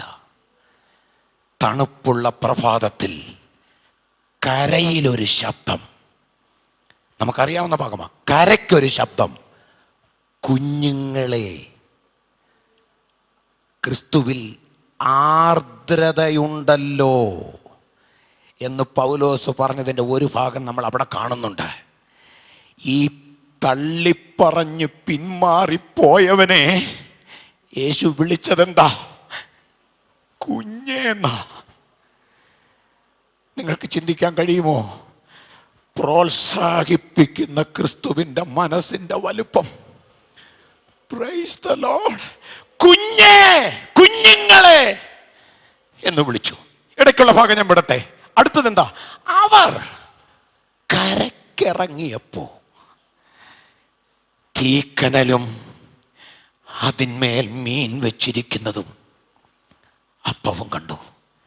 എൻ്റെ കർത്താവിൻ്റെ മനസ്സിൻ്റെ വലുപ്പം കുറച്ച് കാര്യമായിട്ട് നിങ്ങൾ അവിടെ ശ്രദ്ധിക്കണം. കരക്കിറങ്ങിയപ്പോൾ അപ്പവും മീനും കണ്ടെന്നല്ല എഴുതിയേക്കുന്നത്, തീക്കനലും അതിന്മേൽ മീൻ വെച്ചിരിക്കുന്നതും അപ്പവും കണ്ടു. അപ്പൊ ആദ്യം കണ്ടത് തീക്കനല അല്ലേ? ഒന്ന് ചിന്തിക്കണം എന്നോടൊപ്പം. നമ്മുടെ സിസ്റ്റം അനുസരിച്ച് യേശുവിൻ്റെ സിസ്റ്റത്തിന് വ്യത്യാസമുണ്ട് ഇല്ലേ? കാരണം പാചകം ചെയ്ത് കഴിഞ്ഞാൽ അടുപ്പിലെ ആണെങ്കിലും ഗ്യാസിലെ ആണെങ്കിലും നമ്മൾ തീ അണയ്ക്കും. അപ്പം ഉണ്ടാക്കി, മീനും വറുത്തു, പിന്നെ ആരാ തീ ഇട്ടേക്കുന്നേ? മീൻ ചൂടാകുമ്പോഴേ ഗ്യാസ് ഓഫ് ചെയ്യുന്നവരാ നമ്മൾ. ഗ്യാസിനൊക്കെ വില കൂടിയ പിന്നെ പാചകം കഴിഞ്ഞാൽ ആരും തീ അണയ്ക്കും. പക്ഷെ നിങ്ങൾ ശ്രദ്ധിച്ചേ, ഗലീല കടൽക്കരയിൽ യേശു ആ തീ അണച്ചിട്ടില്ല. അതുകൊണ്ട് തന്നെയാണ് അവർ കരക്കിറങ്ങിയപ്പോ ആദ്യം കണ്ടു എന്ന് എഴുതിയിരിക്കുന്നത് എന്താ? തീക്കനല. തീക്കനലും അതിന്മേൽ മീൻ വെച്ചിരിക്കുന്നതും അപ്പവും കണ്ടു. എന്തോ മനസ്സിലാകുന്നുണ്ട്? നിങ്ങളൊന്ന് ചിന്തിക്കുമോ? എന്തുകൊണ്ടാണ് ശിഷ്യന്മാരിൽ പത്രോസ് ഉൾപ്പെടെയുള്ളവർ ഈ തീക്കനൽ ആദ്യം കണ്ടു എന്ന് ദൈവാത്മാവ് രേഖപ്പെടുത്തിയതിൻ്റെ അർത്ഥം എന്താ? കർത്താവിനറിയാം, രാത്രി മുഴുവനും ഈ വെള്ളത്തിൽ അധ്വാനിച്ചിട്ട് ശരീരം മുഴുവൻ തണുത്തു മരവിച്ചിരിക്കുക. അപ്പവും മീനും കഴിക്കുന്നതിനു മുൻപേ അവർക്കാവശ്യം തണുപ്പ് കൂടുതൽ അനുഭവിച്ച് മരവിച്ചു പോയ ശരീരത്തിന് ഒരൽപ്പം ചൂടാ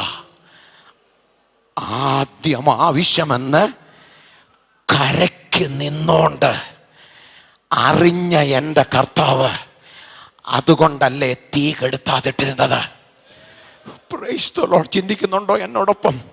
നിങ്ങൾ ഒരു കാര്യം ഓർക്കണം,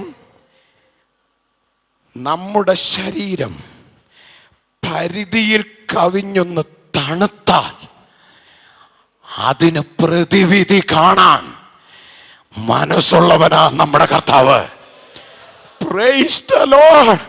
നിന്റെ ശരീരമോ നിന്റെ മനസ്സോ പരിധിയിൽ കവിഞ്ഞൊന്ന് ചൂടായാലും അതിന് പ്രതിവിധി കാണാൻ മനസ്സുള്ളവനാ നമ്മുടെ കർത്താവ്. ഇനി നിങ്ങൾ ചിന്തിക്കണം, ആർക്കു വേണ്ടിയാ യേശു ഇവിടെ ബ്രേക്ക്ഫാസ്റ്റ് ഒരുക്കിയത്? സ്തോത്രം. തള്ളിപ്പറഞ്ഞവന് വേണ്ടി, പ്രാകുകയും ആണയിടുകയും ചെയ്തവന് വേണ്ടി എന്റെ കർത്താവ് ബ്രേക്ക്ഫാസ്റ്റ് ഒരുക്കി കരയിൽ കാത്തിരുന്നു എന്ന് പറഞ്ഞാൽ, ഈ പിന്മാറ്റക്കാരനു വേണ്ടി ബ്രേക്ക്ഫാസ്റ്റ് ഒരുക്കാൻ എന്റെ കർത്താവ് സമയം വേർതിരിച്ചത് എന്തിന്? Price the Lord. അവൻ പ്രോത്സാഹിപ്പിക്കുന്ന ക്രിസ്തുവായതുകൊണ്ട്. ആമേൻ. ഇന്ന് രാത്രി ചിലരെ കർത്താവിന് പണിതെടുക്കാനുണ്ട്, ചിലരെ കർത്താവിന് രൂപപ്പെടുത്തിയെടുക്കാനുണ്ട്. ഞാൻ മനസ്സിലാക്കുന്ന ഒരു സത്യം പറയാം. അങ്ങനെ തള്ളിപ്പറഞ്ഞാണയിട്ട് പിന്മാറിപ്പോയ പത്രോസിനെ കളയാനല്ല എന്റെ കർത്താവ് ശ്രമിച്ചത്. ആ പത്രോസിന്റെ ഉള്ളിൽ ഉറങ്ങിക്കിടക്കുന്ന ഒരു മിഷനറിയെ എന്റെ കർത്താവ് നേരത്തെ കണ്ടിരുന്നു.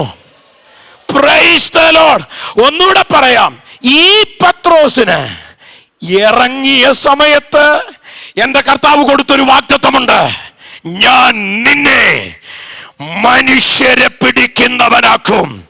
വാഗ്ദത്തം പത്രോസേ, നീ മറന്നാലും, ഏതാ നിനക്ക് ഞാൻ തന്ന വാഗ്ദത്തം നീ മറന്നാലും, വാഗ്ദത്തം തന്നവനെ നീ മറന്നാലും എനിക്ക് നിന്നെ മറക്കാൻ കഴിയില്ല, എനിക്ക് നിന്നെ ഉപേക്ഷിക്കാൻ കഴിയില്ല.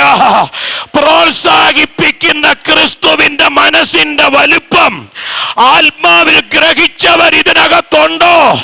എനിക്ക് നന്നായി അറിയാം. വിശ്വാസത്തിൽ ക്ഷീണിച്ചിരിക്കുന്ന ചിലര് ഇന്ന് രാത്രി ഈ തീക്കനലിന്റെ അടുത്തിരുന്ന്, കർത്താവ് ഒരുക്കിയ തീക്കനലിന്റെ അടുത്തിരുന്ന് ആത്മാവിലൊന്ന് ചൂടാകാൻ പോകുന്നു ഇന്ന് രാത്രി. ഒന്ന് ചൂടാകാൻ, ആത്മാവിൽ ഒന്ന് ചൂടാകാൻ. തണുപ്പൊന്ന് മാറട്ടെ. Hallelujah. Praise the Lord. സ്തോത്രം. ഈ കഴിഞ്ഞ ദിവസം ഒരു ദൈവദാസൻ എന്നോട് പറഞ്ഞൊരു ദൂത് ഞാൻ പറയാം. ദൈവസഭയ്ക്കകത്ത് പ്രോത്സാഹിപ്പിക്കുന്ന ക്രിസ്തുവിൻ്റെ ശുശ്രൂഷ വെളിപ്പെടുന്നില്ല. നിങ്ങൾ ശ്രദ്ധിച്ചാലേ, കംപ്ലീറ്റ് സിസ്റ്റത്തിനകത്ത് നമ്മൾ ബ്രേക്കാ, നമ്മൾ ബ്ലോക്കാ. അതിന് അദ്ദേഹം ഒരു തെളിവ് എന്നോട് പറഞ്ഞു. എനിക്ക് അത്ഭുതം തോന്നി. 18 വർഷമായി കൂനിയായ സ്ത്രീ പള്ളി പോകുന്നുണ്ട്.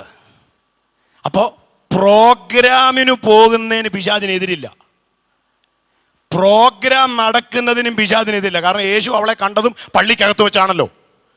പള്ളി പോകുന്നതിനോ ആരാധനാക്രമങ്ങളിൽ പങ്കെടുക്കുന്നതിനോ പിശാചിനെതിരില്ല. പക്ഷേ അവളുടെ മേലുള്ള കെട്ട് അഴിയുന്നതിന് പിശാചിനെതിരാ. ആരാധനകളിൽ വരുന്ന പലരും ബന്ധിക്കപ്പെട്ടവരായി തന്നെ മടങ്ങുന്ന ഒരു ബൗണ്ടറി ദൈവജനത്തിനകത്തുണ്ട് കേട്ടോ. ദൈവസഭയുടെ ശുശ്രൂഷയ്ക്കകത്തുണ്ട്. പിശാച് വെച്ചിരിക്കുന്ന ആ ബൗണ്ടറി ഇന്ന് രാത്രി ഒന്ന് പൊളിച്ചിട്ട് നിന്നെ പുറത്തു കൊണ്ടുവരുവാൻ എൻ്റെ കർത്താവിന് പദ്ധതിയുണ്ടെന്ന്. എന്ന് പറഞ്ഞാൽ ഒരു സിസ്റ്റത്തിനകത്ത്, ഒരു പരമ്പരാഗത സമ്പ്രദായത്തിനകത്ത്, ആണ്ടുതോറും നടക്കുന്ന ഒരു പ്രോഗ്രാമിനകത്ത് നിന്നെ ഒതുക്കി വെക്കാൻ ഇനി പിശാചിന് കഴിയത്തില്ല. എന്റെ കർത്താവ് പ്രോത്സാഹിപ്പിക്കുന്നവനാ എന്ന് പറഞ്ഞാൽ ആരാധിക്കാതിരിക്കുന്നവരുടെ മനസ്സിനെ കർത്താവ് ചൂടാക്കും. കുഞ്ഞെ, നീ അധരങ്ങൾ തുറക്ക്. നീ എത്ര നാൾ ഇങ്ങനെ കുനിഞ്ഞു നിൽക്കും? നീ ഉയര്, നീ തലയൊന്ന് പൊക്ക.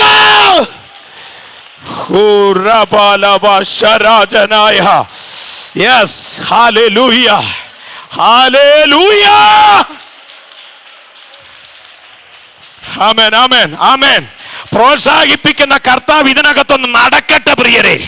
ഞാൻ ചോദിക്കട്ടെ, നിന്നെ ഈ ബൗണ്ടറിക്കകത്ത് നിർത്തിയതാരാ? സ്തോത്രം.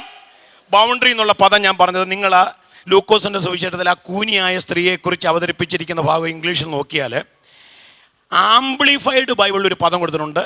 ബൗണ്ട് എന്ന് മാത്രമല്ല, കെപ്റ്റ് ബൗണ്ട് എന്ന് പറഞ്ഞാൽ കൈവശം വെച്ച് അതിർത്തി നിശ്ചയിച്ചിരിക്കുന്നു പിശാച്. ആർക്ക്? അബ്രഹാമിന്റെ മകൾക്ക്. വിശ്വാസികളുടെ പിതാവായ അബ്രഹാമിന്റെ കുടുംബത്തിലെ ഒരു തലമുറയ്ക്ക് അവൻ ബൗണ്ടറി വെച്ചിരിക്കുന്നെന്ന്. കഴിഞ്ഞ 2 ദിവസങ്ങൾ ഞാൻ ഉപവസിച്ച് പ്രാർത്ഥിച്ച ഒരു വിഷയം ഇതാ കേട്ടോ. ഒരുപാട് കാലം കൂടി 2 ദിവസം ഉപവസിച്ചതിന്റെ കാര്യം എന്നറിയോ? ആ ദൈവദാസൻ എന്നോട് പറഞ്ഞ ദൂതിത, 20 കുടുംബത്തിൽ കൂടുതലുള്ള സഭയിൽ നീ ആയുസ്സിൽ ശുശ്രൂഷിക്കരുത്. ആരാധിക്കുകയാണെങ്കിൽ ഒരു 5 മിനിറ്റ് കൂടുതലൊന്നും അന്യഭാഷ പറയണ്ട. പിന്നെ കൈയടിക്കുകയാണെങ്കിൽ വളരെ സ്റ്റൈലായിട്ടൊരു 3-4 കൈയടി അടിച്ച് വിയർക്കാതെ. സത്യമാണോ? എൻ്റെ കാര്യം ഞാൻ പറയാ. കാരണം കഴിവുള്ളിടത്തോളം നമുക്ക് ഈ പണ്ടത്തെ പോലെ ഒത്തിരി ഒച്ചപ്പാടും ബഹളമൊക്കെ ഉണ്ടാക്കാൻ ഇപ്പോൾ ഒരു മാനസിക ബുദ്ധിമുട്ടില്ലേ? നമ്മൾ കഴിവുള്ളിടത്തോളം ശരീരം അധികം, ചിലർ പറയുന്നത് ഇത് വീണ്ടെടുക്കപ്പെടാനുള്ള ശരീരമാണ്, അതങ്ങനെ കുലുക്കിപ്പറിച്ച് കളയാൻ പറ്റത്തില്ല. അതുകൊണ്ട് വളരെ ശാന്തമായിട്ട് ഈ വെറ്റിലെ ചുണ്ണാമ്പ് തൂക്കുന്നത് പോലെ ഞാൻ ചോദിക്കട്ടെ, പണ്ടൊക്കെ ഇതായിരുന്നു നമ്മുടെ ആരാധന. ആമേൻ. ഒരാൾ അന്യഭാഷ നിർത്തിയാൽ അടുത്തയാൾ അന്യഭാഷ തുടങ്ങുക. അത് വെറും ഭാഷയല്ല, ആത്മാവിൽ മർമ്മങ്ങൾ സംസാരിക്കുന്നു. ഇന്ന് വന്ന് ആരാധനയുടെ ആ തരംഗം നഷ്ടപ്പെട്ടു പോയിരിക്കുന്നു.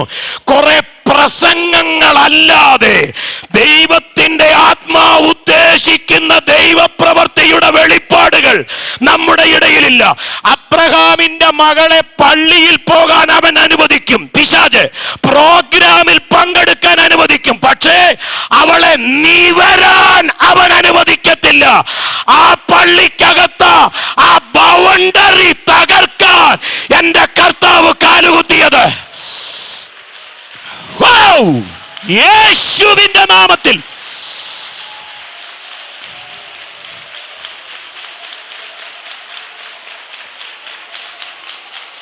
ശബ്ദരസികനായ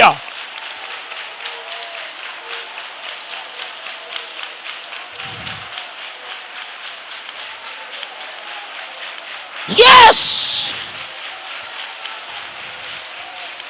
ഹോറബശംതര ഹൽക്കര കനകടക സരാദുന ഹല്ലേലൂയ ആമേൻ. ഞാൻ ഓർക്കുന്നു, എനിക്ക് 13 വയസ്സ് പ്രായമുള്ളപ്പോൾ ഞങ്ങൾ ആരാധിക്കുന്ന സഭാഹോളിന്റെ വാതിൽക്കൽ കൂടെ ഒരു നാരായണൻകുട്ടി കടന്നുപോയി.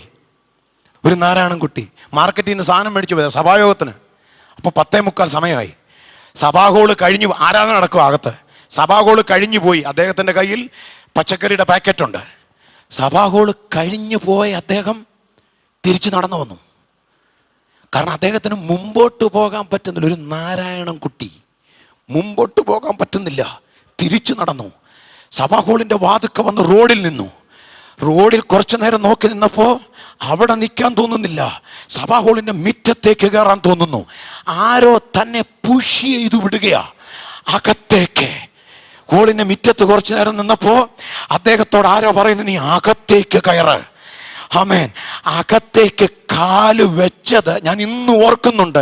അയ്യോ എന്ന് പറഞ്ഞ് ദേശം മുഴുവൻ കേൾക്കത്തക്ക നിലയിൽ മുറവിളിയിട്ടോണ്ട നാരായണൻകുട്ടി അതിനകത്ത് കയറിയത്.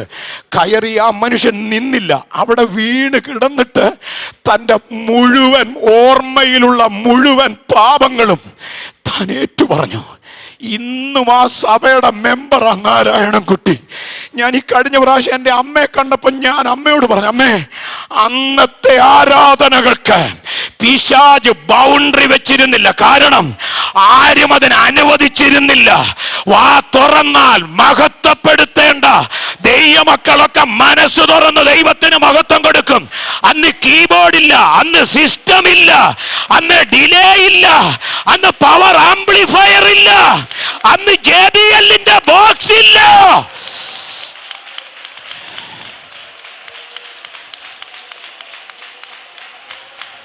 തിരുവനന്തപുരം പട്ടണത്തെ നേടാൻ അധികാരം ലഭിച്ച ദൈവസഭയെ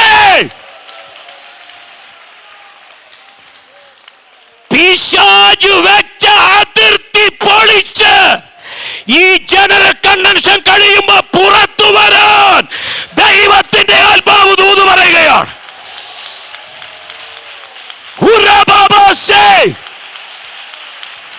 നമ്മുടെ പ്രവാചകന്മാരെവിടെ? വെളിപ്പാടുള്ളവരെവിടെ?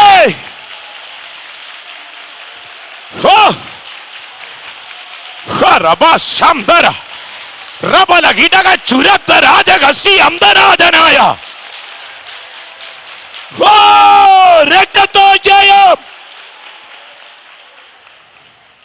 ഹല്ലേലൂയ, സ്തോത്രം.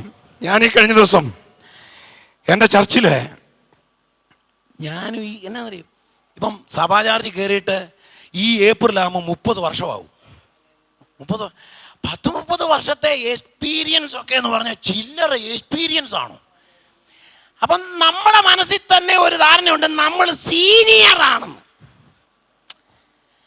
ഏതാ? അപ്പം സീനിയറായ ഒരാള് ഇന്നത്തെ സിസ്റ്റം അനുസരിച്ച് ഒരുപാട് മിതത്വം പാലിച്ചോണം. എന്തോ വല്ല മനസ്സിലാകുന്നുണ്ടോ? അതാ മീകള് ദാവീദിനോട് പറഞ്ഞത്. എല്ലാരും ചാടുന്ന പോലാണോ നിങ്ങൾ ചാടുന്നത്? നീ ആരാ? അത് നീ ആരാന്ന് ഓർക്കണം. നീ ഒരു പൊസിഷനുള്ള ആളാ. ഞങ്ങളുടെയൊക്കെ ഭാഷ പറഞ്ഞാൽ നീ ഒരു കൺവീനറാ, ഒരു ഏരിയയുടെ കൺവീനറാന്ന് ഓർക്കണം.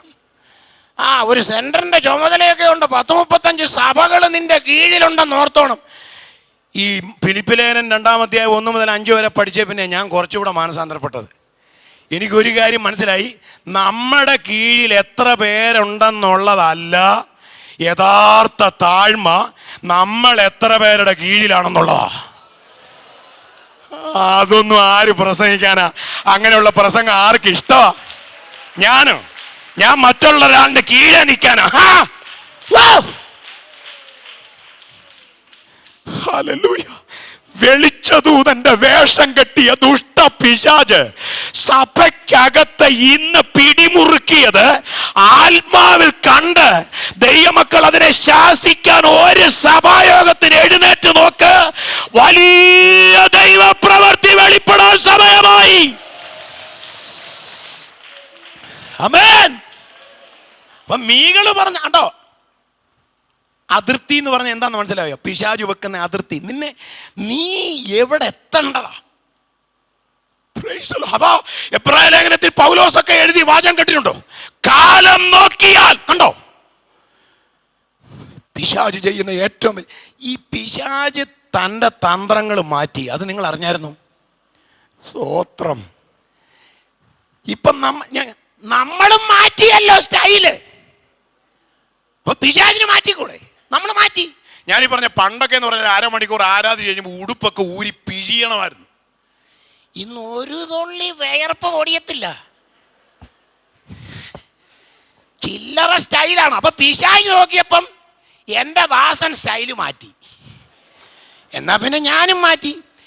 പുള്ളി പണ്ട് ഇത്രയും വിദ്യാഭ്യാസം ഒന്നും ഇല്ലാതിരുന്ന കാലത്ത് ഈ നടക്കല്ലിൻ്റെ കീഴിലും തെങ്ങിൻ്റെ ചോട്ടിലും ഒക്കെ വെള്ളമൊക്കെ കൊണ്ടുവച്ചത്. പുള്ളിക്ക് ഇപ്പോൾ അത് വലിയ ക്ഷീണമാണ്. അങ്ങനെയുള്ള പ്രോഗ്രാം പുള്ളി നിർത്തി. അതാരും പിന്നെ നടക്കല്ലിളക്കാൻ പുള്ളിക്ക് സമയം. പുള്ളി ഇൻ്റർനാഷണൽ പ്രോഗ്രാമുമായിട്ട് തിരിഞ്ഞേക്കുന്ന സമയമാണ് ഇപ്പം. മാവിൻ്റെ ചോട്ടിൽ പോയിരിക്കാനും തെങ്ങിൻ്റെ കായ്ഫലത്തിന് എതിരെ പോരാടാനും പുള്ളി തെങ്ങുകയറ്റമൊക്കെ എന്നേ നിർത്തി. ഹല്ലേലൂയ. ഞാൻ എൻ്റെ ലോക്കൽ ചെരിപ്പറിയപ്പരെ അതാ ഞാൻ പറഞ്ഞു വന്നേ. കഴിഞ്ഞ ഒരു 2-3 മാസമായിട്ട് എനിക്കൊന്ന് കൂവുകയൊക്കെ ഒന്ന് ആരാധിക്കണം. കണ്ടമാനം സിസ്റ്റം ഉണ്ട് ചർച്ചിലും. അലൻ ഹീത്തിൻ്റെ മിക്സറും സിസ്റ്റം, നല്ല സിസ്റ്റമൊക്കെ ഉണ്ട്. പക്ഷേ മൈക്കൊക്കെ അങ്ങോട്ട് മാറ്റി വെച്ച് ഞാനങ്ങ് കാറുക. എനിക്ക് എൻ്റെ ശബ്ദം മുഴുവനും എൻ്റെ കർത്താവിന് കൊടുക്കണമെന്നുള്ള ഒരാവേശം. സ്തോത്രം. അതിന് പലപ്പോഴും എന്നെ സമ്മതിക്കാതിരുന്നത് എൻ്റെ സീനിയോറിറ്റിയാണ്. എൻ്റെ കാര്യം പറഞ്ഞാൽ ആരും പിണങ്ങൊന്നും ചെയ്യരുത്. ഒരു ദിവസം പതിവില്ലാതെ ഞാൻ ആരാധിച്ച് ശിശുവഴി ഞങ്ങൾ വേർത്ത്, പതിവില്ലാതെ ഡ്രസ്സൊക്കെ വേർത്തപ്പം, അച്ഛൻ ഈയിടെയായിട്ട് ഒരുപാട് വയലൻ്റ് ആകുന്നുണ്ടെന്ന് എൻ്റെ ഭാര്യ പറയും. അപ്പം അവളേതാ സൈസ്? നിങ്ങളിത് മനസ്സിലാക്കണം. അപ്പം ഞാൻ അന്നേരം എൻ്റെ വൈഫിനോട് പറഞ്ഞു, കുഞ്ഞെ ഇത് തന്നെയാ അന്ന് മീകള് പറഞ്ഞത്. സത്യമല്ലേ മീകള് പറഞ്ഞത്?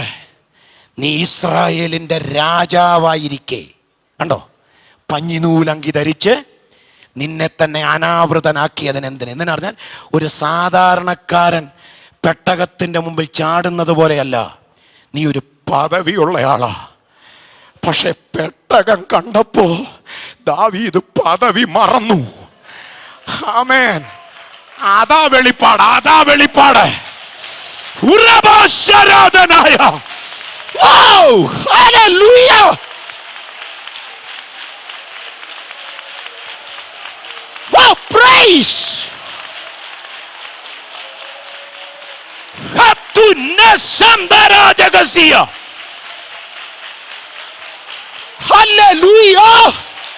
കൃപ കൃപ കൃപ, ദൈവ കൃപ, ദൈവ കൃപ.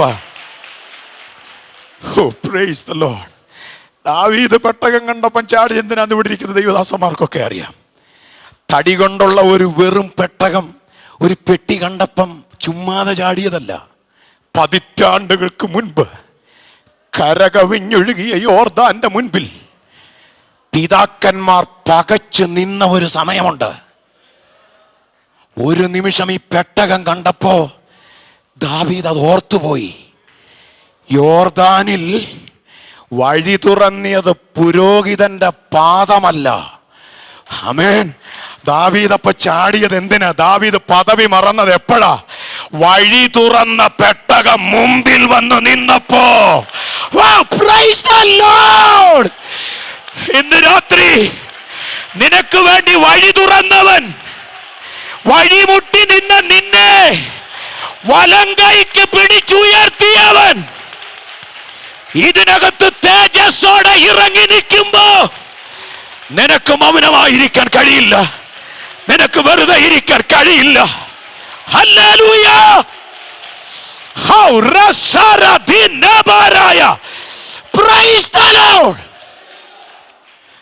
നമ്മുടെ തലമുറകൾ പ്രവചിക്കണം. ആമേൻ. നമ്മുടെ കുഞ്ഞുങ്ങൾ പ്രവചിക്കട്ടെ. നമ്മുടെ യുവാക്കന്മാർ പ്രവചന ശുശ്രൂഷകരായി ഔദ്യോഗിക ജോലിയിൽ ഇരിക്കുമ്പോൾ തന്നെ ഇല്ലേ, എനിക്ക് PMGയെ കുറിച്ചുള്ള പണ്ടത്തെ ഓർമ്മകൾ അത് തന്നെയാ.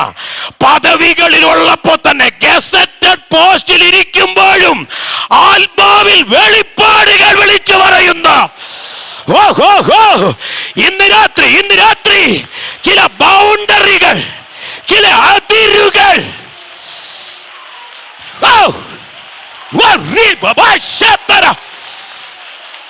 പൊട്ടി മാറട്ടെ, അത് തകർന്നു മാറട്ടെ. അത് ശരഗജല സിഖന്ധനായ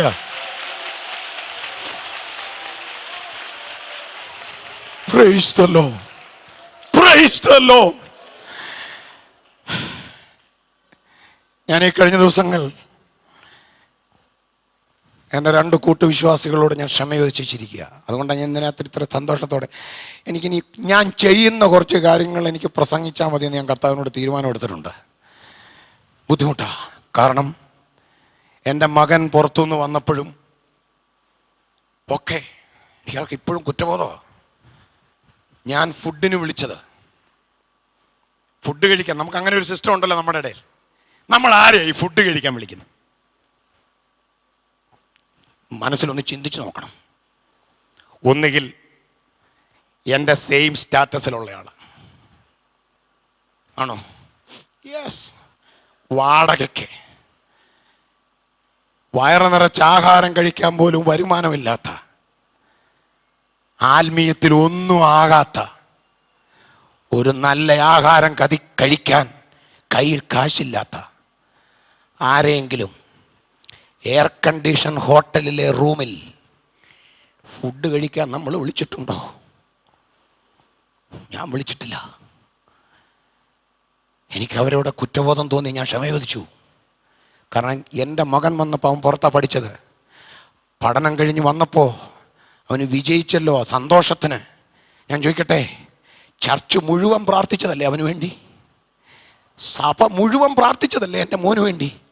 ഞാൻ പിന്നെ 2ഓ 3ഓ കുടുംബത്തെ മാത്രം വിളിച്ചുകൊണ്ട് ഫുഡിന് പോയത്? Price the Lord. സഭ കർത്താവിൻ്റെ പദ്ധതിയിൽ നിന്ന് പുറത്തു പോയെന്നുള്ളതിൻ്റെ തെളിവുകളിൽ ഒരു തെളിവായിട്ട് കാണുന്നതാണ് ഞാനതിനെ. എന്നാൽ നിങ്ങൾ പഠിച്ചോ, നിങ്ങൾ കേട്ടല്ലോ, എൻ്റെ കർത്താവ് ഫുഡിന് വിളിച്ചത് പിന്മാറ്റക്കാരനെയാ. ആ മനസ്സ് എന്ന് നമുക്കുണ്ടാകുമോ അന്നേ കേരളം വിടുവിക്കപ്പെടത്തുള്ളൂ. വെറും കുറെ പ്രസംഗങ്ങൾ അവതരിപ്പിക്കാവുന്നല്ലാതെ പ്രോത്സാഹിപ്പിക്കുന്ന ക്രിസ്തുവിന് എന്നിൽ സ്വാതന്ത്ര്യം കിട്ടുന്നത് വരെ, സഭയ്ക്കകത്ത് പൂർണ്ണ സ്വാതന്ത്ര്യം കിട്ടുന്നത് വരെ സഭാ വളർച്ച സ്വപ്നം കാണരുതാരും. പുള്ളി അവിടെ നിന്ന് സംസാരിക്കുന്ന ഞാൻ കണ്ടു ആ മാവിന്റെ അപ്പുറത്ത്. ക്രിസ്തുവിലാണോ സഭ, അതോ സഭയിലാണോ ക്രിസ്തു, അതോ സഭയ്ക്ക് പുറത്താണോ ക്രിസ്തു? എന്താ കർത്താവ് അങ്ങനെ വെള്ളം ചോദിച്ചത്? എനിക്കിഷ്ടം തോന്നി. അതേ ശമരിയിൽ ശിഷ്യന്മാരെ ആഹാരം കൊള്ളാൻ കർത്താവ് വിട്ടു. വെള്ളം കുടിക്കാത്ത, അങ്ങോട്ടും ഇങ്ങോട്ടും സഹകരണമില്ലാത്തടത്തുനിന്ന് ആഹാരവും കഴിച്ച് വെള്ളവും കുടിച്ചാലേ ആ ബന്ധനം അഴിയത്തുള്ളെന്ന് യേശുവിന് മനസ്സിലായി. പ്രൈസ്. 3, 7, 21 ഇരുന്നാൽ അഴിയാത്ത ബന്ധനം. ചില വീട്ടിൽ പോയി നീ ഒരു ചപ്പാത്തി തിന്ന് വെള്ളം കുടിച്ചാൽ അഴി. നീ അങ്ങനെ ചെയ്യാതെ 21 തലയും കുത്തിയിരുന്നാലും ദൈവപ്രവൃത്തി പ്രതീക്ഷിക്കരുതേ പ്രിയപ്പെട്ടവരെ. ഞാൻ ഈ പറഞ്ഞു വരുന്നതിൻ്റെ മർമ്മം കുറച്ചു പേര് മനസ്സിലാക്കണം. എന്ന് പറഞ്ഞാൽ കുറെ പ്രോഗ്രാമുകളിൽ വിടുതലുകളില്ലാത്ത, ആത്യന്തികമായി ദൈവപ്രവൃത്തി വെളിപ്പെടാത്ത കുറെ പ്രോഗ്രാമുകളിൽ നമ്മെ ഒതുക്കി വെച്ചിരിക്കുന്നു ഒരദൃശ്യ ശക്തി. ഈ രാത്രി നമ്മൾ പുറത്തു വരണമെന്നുള്ളതാ എൻ്റെ കർത്താവ് ഈ വചനത്തിലൂടെ നമ്മോട് ആഹ്വാനം ചെയ്യുന്നത്.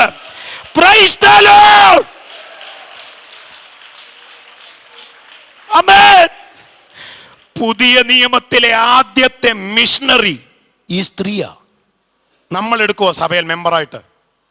ഇന്നത്തെ ഈ നമ്മുടെ സഭയുടെയൊക്കെ കോൺസ്റ്റിറ്റ്യൂഷനും വിശുദ്ധിയുടെ അവതരണവും ഒക്കെ അങ്ങോട്ട് കേട്ടാല് ഇങ്ങനെ ഒരു സഹോദരി വന്നാൽ നമ്മൾ എടുക്കുമെന്ന്. 5 ഭർത്താക്കന്മാരുണ്ടായിരുന്നു, ഇപ്പോൾ ഉള്ളവൻ ഭർത്താവുമല്ല. യേശു അവളിൽ ഒരു മിഷണറിയെ കണ്ടുകൊണ്ട് നിൽക്കുക. ഈ തിരുവനന്തപുരം പട്ടണത്തെ യേശുവിൻ്റെ കണ്ണിലൂടെ കാണാൻ ഇതിനകത്തൊരു ദൈവവൈതൽ തയ്യാറായാൽ നിങ്ങൾ കുറിച്ചു വെച്ചോ, പട്ടണം എഴുതി തള്ളിയ ചില കുടുംബങ്ങൾ ആത്മാവിൽ ഇതിനകത്ത് വന്ന് നൃത്തം ചവിട്ടാൻ പോവാ.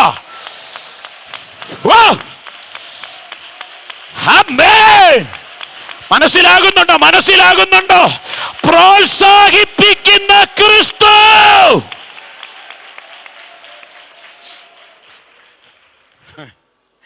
അയ്യോ, ഞാൻ IPCയിലെ ഒരു പാസ്റ്ററാണ്, കുറച്ച് പേർക്ക് അറിയാമല്ലോ. ഞാൻ ചിന്തിക്കുമായിരുന്നു, നമ്മുടെയൊക്കെ ഇടയിലുള്ള ഇപ്പം ആ ക്രൂശി കിടന്ന കള്ളനെ പോലെ ഒരുത്തൻ പെട്ടെന്നൊരു സഭായോഗത്തിന് വന്നാൽ, അന്ന് എന്നെ പോലെയുള്ള ഒരാളാണെങ്കിൽ പെട്ടെന്ന് 12:30 ആകുമ്പോൾ അനൗൺസ് ചെയ്യും, സഭായോഗം ഇന്ന് ചില സാങ്കേതിക കാരണങ്ങളാൽ നേരത്തെ നിർത്തുകയാണ്. ഒരു 12:45 മുതൽ സഭയുടെ ഒരു കമ്മിറ്റി അടിയന്തരമായിട്ട് നമ്മൾ കൂടുകയാണ്. കാരണം എന്നാ, കള്ളൻ വന്നു സഭായോഗത്തിന്. കാരണം അവനോടുള്ള നമ്മുടെ നിലപാട് എന്തായിരിക്കണമെന്ന് കമ്മിറ്റി തീരുമാനിക്കാതെ ഉപദേശിക്ക് ഒറ്റയ്ക്കൊരു കാര്യം ചെയ്യാൻ പറ്റുമോ? അപ്പൊ കമ്മിറ്റി അവതരിപ്പിക്കുകയാണ്. നമ്മളെല്ലാവരും അറിഞ്ഞിരിക്കുന്ന പോലെ ഇന്ന് അദ്ദേഹം പുറകെ വന്ന് എഴുന്നേച്ചു പോയി. നാളെ ചിലപ്പം നമ്മുടെ മെമ്പർഷിപ്പ് ആവശ്യപ്പെടുകയും സ്നാനപ്പെടണമെന്നൊക്കെ പറയും. അത് എന്താണെന്ന് വെച്ചാൽ സഭക്കാരൻ്റെ ഒരു അതെ കുഞ്ഞുട്ടി അങ്ങോട്ട് എഴുന്നേറ്റു. അതെ, എൻ്റെ വ്യക്തിപരമായ അഭിപ്രായം പറയുവാണെങ്കിൽ നമ്മുടെ സഭയ്ക്ക് ഒരു സ്റ്റാറ്റസ് ഉണ്ട്. അപ്പൊ യേശുവിൻ്റെ സ്റ്റാറ്റസ് അല്ലല്ലേ സഭയുടെ സ്റ്റാറ്റസ്? വല്ലതും മനസ്സിലാകുന്നുണ്ടോ? ചുരുക്കി പറഞ്ഞാൽ കമ്മിറ്റി പിരിഞ്ഞപ്പോഴത്തേന് ഒരു അന്തിമ തീരുമാനത്തിലേക്ക് വന്ന് മിനിറ്റ്സിൽ എഴുതി, ഒരു 3 മാസം പുള്ളി സഭായോഗത്തിന് വരട്ടെ. ഇതിനിടയ്ക്ക് എവിടെയെങ്കിലും അവൻ വല്ലതും കക്കുവോ ഇല്ലയോ എന്ന് അറിയട്ടെ. അതിനുശേഷം നമുക്ക് അടുത്ത കാര്യം. അവനെ ആമ്പിള്ളേർ കൊണ്ടുപോയി, ക്രിസ്തുവിൻ്റെ മനസ്സുള്ളവൻ അടിച്ചുകൊണ്ട് പോയി. എന്നിട്ട് നമ്മക്ക് അങ്ങനെയുള്ളവനെ കണ്ടും കൂടാ. അവനെന്ന ഉപദേശത്തിൽ യേശുവിൻ്റെ മനസ്സില്ലാത്ത നീ ഉപദേശത്തിൽ നിൽക്കുന്നതുകൊണ്ട് എന്താ പ്രയോജനം? വല്ലതും മനസ്സിലാകുന്നുണ്ടോന്ന്? ക്രിസ്തുവിൻ്റെ മനസ്സില്ലാത്ത എനിക്ക് കുറെ ഉപദേശമുണ്ട്. ആത്മാക്കളുടെ വിടുതലിന് എന്റെ ഉപദേശം സഹായിക്കുന്നില്ലെങ്കിൽ ഉപദേശത്തിനകത്ത് നിന്നെ ഒതുക്കിയ ഒരു പോരുണ്ടെന്ന് ഞാൻ പറയും. ആമേൻ. കർത്താവ് പറഞ്ഞ എന്നാ, നീ ഇപ്പം ഈ ക്രൂശി കിടക്കുന്ന സമയത്ത് ഇപ്പം നിന്നെ അന്ന് ഓർക്കണമെന്നും മറ്റും നീ പറഞ്ഞ എന്നെ നീ വിഷമിപ്പിച്ച് കളഞ്ഞല്ലോ ബ്രദറെ. ഇപ്പം എങ്ങനെ ഞാനത് നോക്കട്ടെ, ഞാൻ എന്തായാലും ചെല്ലട്ടെ, ഞാൻ എന്തായാലും ഇപ്പം അങ്ങോട്ടെ പോട്ടെ, എന്നെ അയച്ചവൻ്റെ അടുക്കലേക്ക് പോട്ടെ, ഞാൻ ചെന്ന ശേഷം വിവരം ഞാൻ ഇമെയിൽ ചെയ്യാം. കാരണം ഇന്ന് മുഴുവൻ ഇമെയിലാണ്. സ്തോത്രം. കർത്താവ് പറഞ്ഞ കണ്ടോ, പ്രോത്സാഹിപ്പിക്കുന്നവൻ്റെ മനസ്സ് കണ്ടോ? ഇന്ന് നീ ഓർക്കണമെന്ന് പ്രാർത്ഥിച്ചില്ലേ? ഇന്ന് എന്നാണോ നീ പ്രാർത്ഥിച്ചത്, ഇന്ന് എന്നോടുകൂടെ നീ ഇരിക്കും. ഓ, പ്രോത്സാഹിപ്പിക്കുന്ന ക്രിസ്തുവിന്റെ മനസ്സ് വല്ലോ മനസ്സിലാകുന്നുണ്ടോ ദൈവമക്കൾക്ക്? ഓ, ഈ യേശുവിനെ പ്രാർത്ഥനയ്ക്കായി തലകൾ വടക്കാൻ ദൈവമക്കൾ. ആമേൻ. ഈ സന്ദേശം ഇതിൻ്റെ ബാക്കി ഭാഗം ഒന്നും ചിന്തിക്കാൻ നമുക്ക് എല്ലാവരും ഒരു നിമിഷം പ്രാർത്ഥിക്കട്ടെ. നമ്മുടെ സമയം ഇവിടെ തീരുകയാണ്. എല്ലാവരും ഒരു നിമിഷം പ്രാർത്ഥിക്കട്ടെ. ആരും മൗനമായിരിക്കാതെ. പ്രോത്സാഹിപ്പിക്കുന്ന ക്രിസ്തുവിൻ്റെ മനസ്സിൻ്റെ വലുപ്പം തിരിച്ചറിഞ്ഞവർ ഇതിനകത്തുണ്ടെങ്കിൽ എല്ലാവരും അതാത് സ്ഥാനങ്ങൾ ഒരു നിമിഷം ഒന്ന് എഴുന്നേറ്റ് നിന്ന് കൃത്യം 9 മണിക്ക് തന്നെ പ്രാർത്ഥിച്ച് ആശീർവാദം പറയും. ആരും അതുകൊണ്ട് നിസ്സഹകരണം കാണിക്കരുത്. ഇന്ന് രാത്രി വചനത്തിലൂടെ കർത്താവ് എന്നോട് സംസാരിച്ചു എന്ന് ഉറപ്പുണ്ടെങ്കിൽ, ബോധ്യമുണ്ടെങ്കിൽ അതരങ്ങൾ ചലിപ്പിച്ച് ഒരു നിമിഷം ദൈവത്തിന് മഹത്വം കൊടുക്കുമോ? ഒരു മടങ്ങിവരവ് ആവശ്യമുണ്ടെന്ന് തോന്നുന്നില്ലേ? പ്രോത്സാഹിപ്പിക്കുന്ന ക്രിസ്തു ഇന്ന് രാത്രി സഹോദരൻ നിന്നെ പുഷ് ചെയ്യുക. സാരമില്ല, പോട്ടെ, ഒരു തെറ്റ് ചെയ്തു, അതല്ലേ യോഹന്നാൻ പറഞ്ഞത്? കുഞ്ഞുങ്ങളെ, പാപം ചെയ്യാതിരിക്കാൻ ഞാനിത് നിങ്ങൾക്ക് എഴുതുന്നു. പാപം ചെയ്യരുതെന്നുള്ളതാണ് ദൈവവചനത്തിന്റെ വ്യവസ്ഥ. പക്ഷേ ഒരുത്തൻ പാപം ചെയ്തു എങ്കിലോ, കണ്ടോ, ഒരുവൻ തെറ്റിപ്പോയാൽ അവന് മടങ്ങി വരാൻ ഒരു ഓപ്ഷൻ ഉണ്ട്. കാരണം ഒരു കാര്യസ്ഥൻ നിനക്കായി നിൽക്കുന്നു. ക്രിസ്തുവിന്റെ മനസ്സുള്ളവരാകുവാൻ ആ പ്രോത്സാഹിപ്പിക്കുന്ന കർത്താവിനെ ഉള്ളത്തിൽ പൂർണ്ണമായി സ്വീകരിച്ച് വായിക്കാൻ മനസ്സുള്ള ദൈവമക്കളെ ഇന്ന് രാത്രി കർത്താവ് തിരയുന്നത്. വചനത്തിലൂടെ ദൈവം ഇടപെട്ടെന്ന് ഉറപ്പുണ്ടെങ്കിൽ മാത്രം ദൈവത്തിന് മഹത്വം കൊടുക്കുക. പ്രിയരേ, ഈ പത്രോസിനോടുള്ള ബന്ധത്തിൽ നമുക്ക് ചിന്തിക്കാൻ കഴിയുന്ന 3-4 ചിന്തകൾ വളരെ ഗൗരവമുള്ളതാണ്. യേശു പത്രോസിനെ പ്രത്യേകം നോക്കി എന്ന് എഴുതിയിട്ടുണ്ട്. ആരെയാ? തള്ളിപ്പറഞ്ഞവനെ ആരും നോക്കും. പക്ഷെ യേശു നോക്കി. കാരണം ശിമോനെ, നിനക്ക് വാഗ്ദത്തം ഉള്ളവനാ. നിനക്ക് വാഗ്ദത്വം വേണ്ട, വാഗ്ദത്തം ചെയ്തവനെ വേണ്ടെന്ന് പറഞ്ഞാൽ എനിക്ക് നിന്നെ അങ്ങനെ തള്ളിക്കളയാൻ പറ്റത്തില്ല. നീ ആ സഭയുടെ ഉദ്ഘാടന യോഗത്തിലെ മെയിൻ മെസ്സേജ് നീ എന്നെ കുറിച്ച് അന്ന് പ്രസംഗിക്കണം. കണ്ടോ, പ്രോത്സാഹിപ്പിക്കുന്ന ക്രിസ്തു പത്രോസിനെ ഒരു 1-ാം തരം മിഷനറിയാക്കി സഭാ ചരിത്രത്തിൽ ഉയർത്തിയെങ്കിൽ താഴ്ചയിൽ കിടക്കുന്ന നിന്നെ നിന്ദിക്കുന്നവരുടെ നടുവിൽ ഉയർത്തി ദേശത്ത് മാനിക്കാൻ അവന് പദ്ധതിയുണ്ട്. ആ വെളിപ്പാടകത്ത് കിട്ടിയ ദൈവമക്കൾ ശക്തിയോടെ ദൈവത്തിന് സ്തോത്രം ചെയ്യട്ടെ.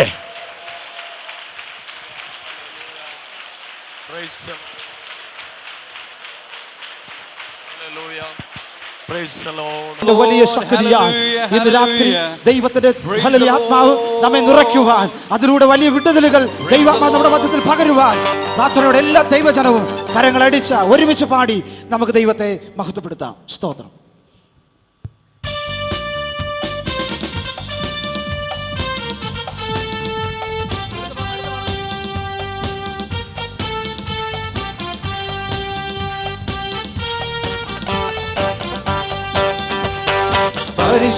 പരിശുദ്ധാത്മാവേ, എന്നിലൂടെ ഒഴുകണമേ, അഭിഷേകം പകരണമേ, ഇനി സഭയിൽ നിറയണമേ. പരിശുദ്ധാത്മാവേ, എന്നിലൂടെ ഒഴുകണമേ, അഭിഷേകം പകരണമേ, ഇനി സഭയിൽ നിറയണമേ. എന്നിലെ തടസ്സങ്ങൾ ഞാൻ നീക്കാം, എന്നിലെ അശുദ്ധികൾ ഞാൻ നീക്കാം, എന്നിലെ തടസ്സങ്ങൾ ഞാൻ നീക്കാം, എന്നിലെ അശുദ്ധികൾ ഞാൻ നീക്കാം. ഓ പരിശുദ്ധാത്മാവേ, എന്നിലൂടെ ഒഴുകണമേ, അഭിഷേകം പകരണമേ, ഇനി സഭയിൽ നിറയണമേ. പരിശുദ്ധാത്മാവേ, എന്നിലൂടെ ഒഴുകണമേ, അഭിഷേകം പകരണമേ, ഇനി സഭയിൽ നിറയണമേ. ആദിമസഭയിൽ പകർന്നതുപോ അളവില്ലാതിന്നു പകരണമേ. ആദിമസഭയിൽ പകർന്നതുപോൽ അളവില്ലാതിന്നു പകരണം. ഓ പരിശുദ്ധാത്മാവേ, എന്നിലൂടെ ഒഴുകണമേ. ഓ പരിശുദ്ധാത്മാവേ, എന്നിലൂടെ ഒഴുകണമേ. ഉള്ളിലെ മുറിവുകൾ ഉണക്കണമേ, ഹൃദയത്തിൻ വേദനയകറ്റണമേ. ഉള്ളിലെ മുറിവുകൾ ഉണക്കണമേ, ഹൃദയത്തിൻ വേദനയകറ്റണമേ. ഓ പരിശുദ്ധാത്മാവേ, എന്നിലൂടെ ഒഴുകണമേ, അഭിഷേകം പകരണമേ, ഇനി സഭയിൽ നിറയണമേ. പരിശുദ്ധാത്മാവേ, പരിശുദ്ധാത്മാവേ, കരങ്ങളടിച്ചു പറയട്ടെ. എന്നിലൂടെ ഒഴുകണമേ, അഭിഷേകം പകരണമേ, ഇനി സഭയിൽ നിറയണമേ. ആദ്യ സ്നേഹം വിട്ടുമാറിയവർ മടങ്ങി വരാൻ ശക്തി അയക്കണമേ. ആദ്യ സ്നേഹം വിട്ടുമാറിയവർ മടങ്ങി വരാൻ ശക്തി അയക്കണമേ. ഓ പരിശുദ്ധാത്മാവേ എന്നിലൂടെ, ഓ പരിശുദ്ധാത്മാവേ എന്നിലൂടെ ഒഴുകണമേ. അത്ഭുതങ്ങൾ അടയാളങ്ങളും അതിശക്തമായിന്നു വെളിപ്പെടട്ടെ. അത്ഭുതങ്ങൾ അടയാളങ്ങളും അതിശക്തമായിന്നു വെളിപ്പെടട്ടെ. ഓ പരിശുദ്ധാത്മാവേ എന്നിലൂടെ ഒഴുകണമേ. അഭിഷേകം പകരണമേ, ഇനി സഭയിൽ നിറയണമേ. പരിശുദ്ധാത്മാവേ പരിശുദ്ധാത്മാവേ എന്നിലൂടെ ഒഴുകണമേ. അഭിഷേകം പകരണമേ, ഇനി സഭയിൽ നിറയണമേ. ഉള്ളിലെ മുറിവുകൾ ഉണക്കണമേ, ഹൃദയത്തിൻ വേദനയകറ്റണമേ. ഓ ഉള്ളിലെ മുറിവുകൾ ഹല്ലേലൂയ വേദനയകറ്റണമേ. പരിശുദ്ധാത്മാവേ എന്നിലൂടെ ഒഴുകണമേ. പരിശുദ്ധാത്മാവേ എന്നിലൂടെ ഒഴുകണമേ.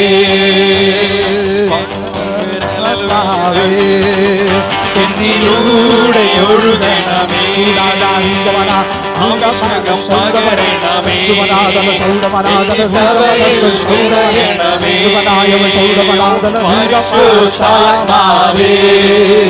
എന്നിലൂടെ ഒഴുകണമേ. ഓ അഭിഷേകം പകരണമേ, ഇനി സഭയിൽ നിറയണമേ. ഓ പരിശുദ്ധാത്മാവേ എന്നിലൂടെ ഒഴുകണമേ. ഓ നിന്നതല്ല നാം ദൈവം നമ്മെ നിർത്തിയതാ, നേടിയതല്ല ദൈവമെല്ലാം തന്നതല്ലേ. നിന്നതല്ല നാം ദൈവം നമ്മെ നിർത്തിയതാ, നേടിയതല്ല ദൈവമെല്ലാം തന്നതല്ലേ. നടത്തിയ വിധങ്ങളെ ഓർത്തിടുമ്പോൾ നന്ദിയോടെ നാഥനു സ്തുതി പാടിടാം. നടത്തിയ വിധങ്ങളെ ഓർത്തിടുമ്പോൾ നന്ദിയോടെ നാഥനു സ്തുതി പാടിടാം. ഓ ഇത്രത്തോളം ജയം ചേർന്ന് പറയട്ടെ, കരമടിച്ച് ശക്തിയോടെ. ഇത്രത്തോളം ജയം തന്ന ദൈവത്തിനു സ്തോത്രം, ഇതുവരെ കരുതിയ രക്ഷകന് സ്തോത്രം. ഇനിയും കൃപ തോന്നി കരുതിടണേ, ഇനിയും നടത്തണേ തിരുഹിതം. ഓ ഇനിയും കൃപ തോന്നി കരുതിടണേ. ഹല്ലേലൂയ നടത്തണേ തിരുഹിതം. ഓ സാധ്യതകളോ അസ്തമിച്ചു പോയിടുമ്പോ, സോദരങ്ങളോ അകന്നു മാറിടുമ്പോ, സാധ്യതകളോ അസ്തമിച്ചു പോയിടുമ്പോ, സോദരങ്ങളോ അകന്നു മാറിടുമ്പോ, സ്നേഹം തന്നു വീണ്ടെടുത്ത യേശുനാഥൻ സകലത്തിനും ജയം നൽകുമല്ലോ. സ്നേഹം തന്നു വീണ്ടെടുത്ത യേശുനാഥൻ സകലത്തിനും ജയം നൽകുമല്ലോ. ഇത്രത്തോളം ജയം തന്ന ദൈവത്തിനു സ്തോത്രം, ഇതുവരെ കരുതിയ രക്ഷകനു സ്തോത്രം. ഇത്രത്തോളം ജയം തന്ന ദൈവത്തിനു സ്തോത്രം, ഇതുവരെ കരുതിയ രക്ഷകനു സ്തോത്രം. ഇനിയും കൃപ തോന്നി കരുതിടണേ, ഇനിയും നടത്തണേ തിരുഹിതം. ഓ ഹല്ലേലൂയ കൃപ തോന്നി കരുതിടണേ, ഇനിയും നടത്തണേ തിരുഹിതം. ഓ ഉയർത്തില്ലെന്ന് ശത്രുഗണം വാദിക്കുമ്പോ, തകർത്തുമെന്ന് ഭീതിയും മുഴക്കിടുമ്പോ, ഉയർത്തില്ലെന്ന് ശത്രുജനം വാദിക്കുമ്പോ തകർക്കുമെന്ന് ഭീതിയും മുഴക്കിടുമ്പോ പ്രവൃത്തിയിൽ വലിയവനേശുനാഥൻ കൃപ നൽകും ജയഘോഷമുയർത്തിയിടുവാൻ പ്രവൃത്തിയിൽ വലിയവനേശുനാഥൻ കൃപ നൽകും ജയഘോഷമുയർത്തിയിടുവാൻ ഇത്രത്തോളം ജയം തന്ന ദൈവത്തിന് ജീവനായ ശൂടവന ഇത്രത്തോളം ജയം തന്ന ദൈവത്തിന് സ്തോത്രം ഇതുവരെ കരുതിയ രക്ഷകന് സ്തോത്രം ഇനിയും കൃപ തോന്നി കരുതിടണേ ഇനിയും നടത്തണേ തിരുഹിതം പോൾ ഇനിയും നടത്തണേ തിരുഹിതം പോൾ ഇനിയും കൃപ തോന്നി ചേർന്ന് പാടിയാട്ടെ തിരുഹിതം പോൾ ഇനിയോ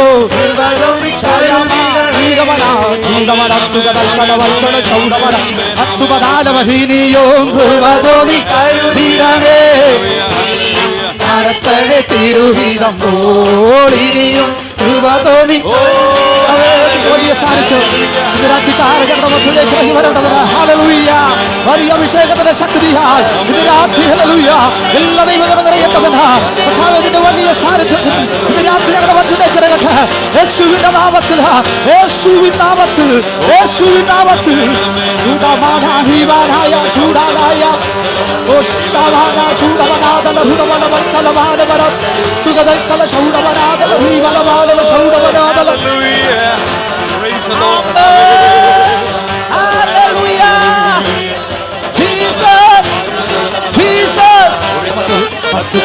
ചൗടവനാദല ഭീമലവാനവ ജീവവാര ചൂടാനി വീരവാര ചൗടാന മത്തുകതൽക്കല ചൗടവനത്തുകതൽക്കലവാനവ ജീവനവ വീരായ ജീവന ചൗടവാന ജീവന ചൗടാരായ ജീവന ജീവനവാനവ ചൂടവന മത്തുകതൽക്കല ചൗടവനത്തുകതൽക്കലവാന Hallelujah, hallelujah, hallelujah. Oh Jesus, Jesus. Hallelujah, hallelujah, hallelujah. Oh Jesus. Hallelujah. അഭിഷേകത്തിന്റെ വലിയ ശക്തികൾക്കായി യേശുവിന്റെ നാമത്തിൽ വലിയ വിടുതലുകൾ അസാധ്യങ്ങളെ സാധ്യമാക്കുന്ന ദൈവം ഈ രാത്രി ഞങ്ങളുടെ മടിയുള്ളത് കൊണ്ട് ഞങ്ങളുടെ ദൈവത്തെ വാഴ്ത്തുകയാ. Yes. Hallelujah. Praise the Lord. Hallelujah. Oh, thank you, Jesus. Oh, hallelujah.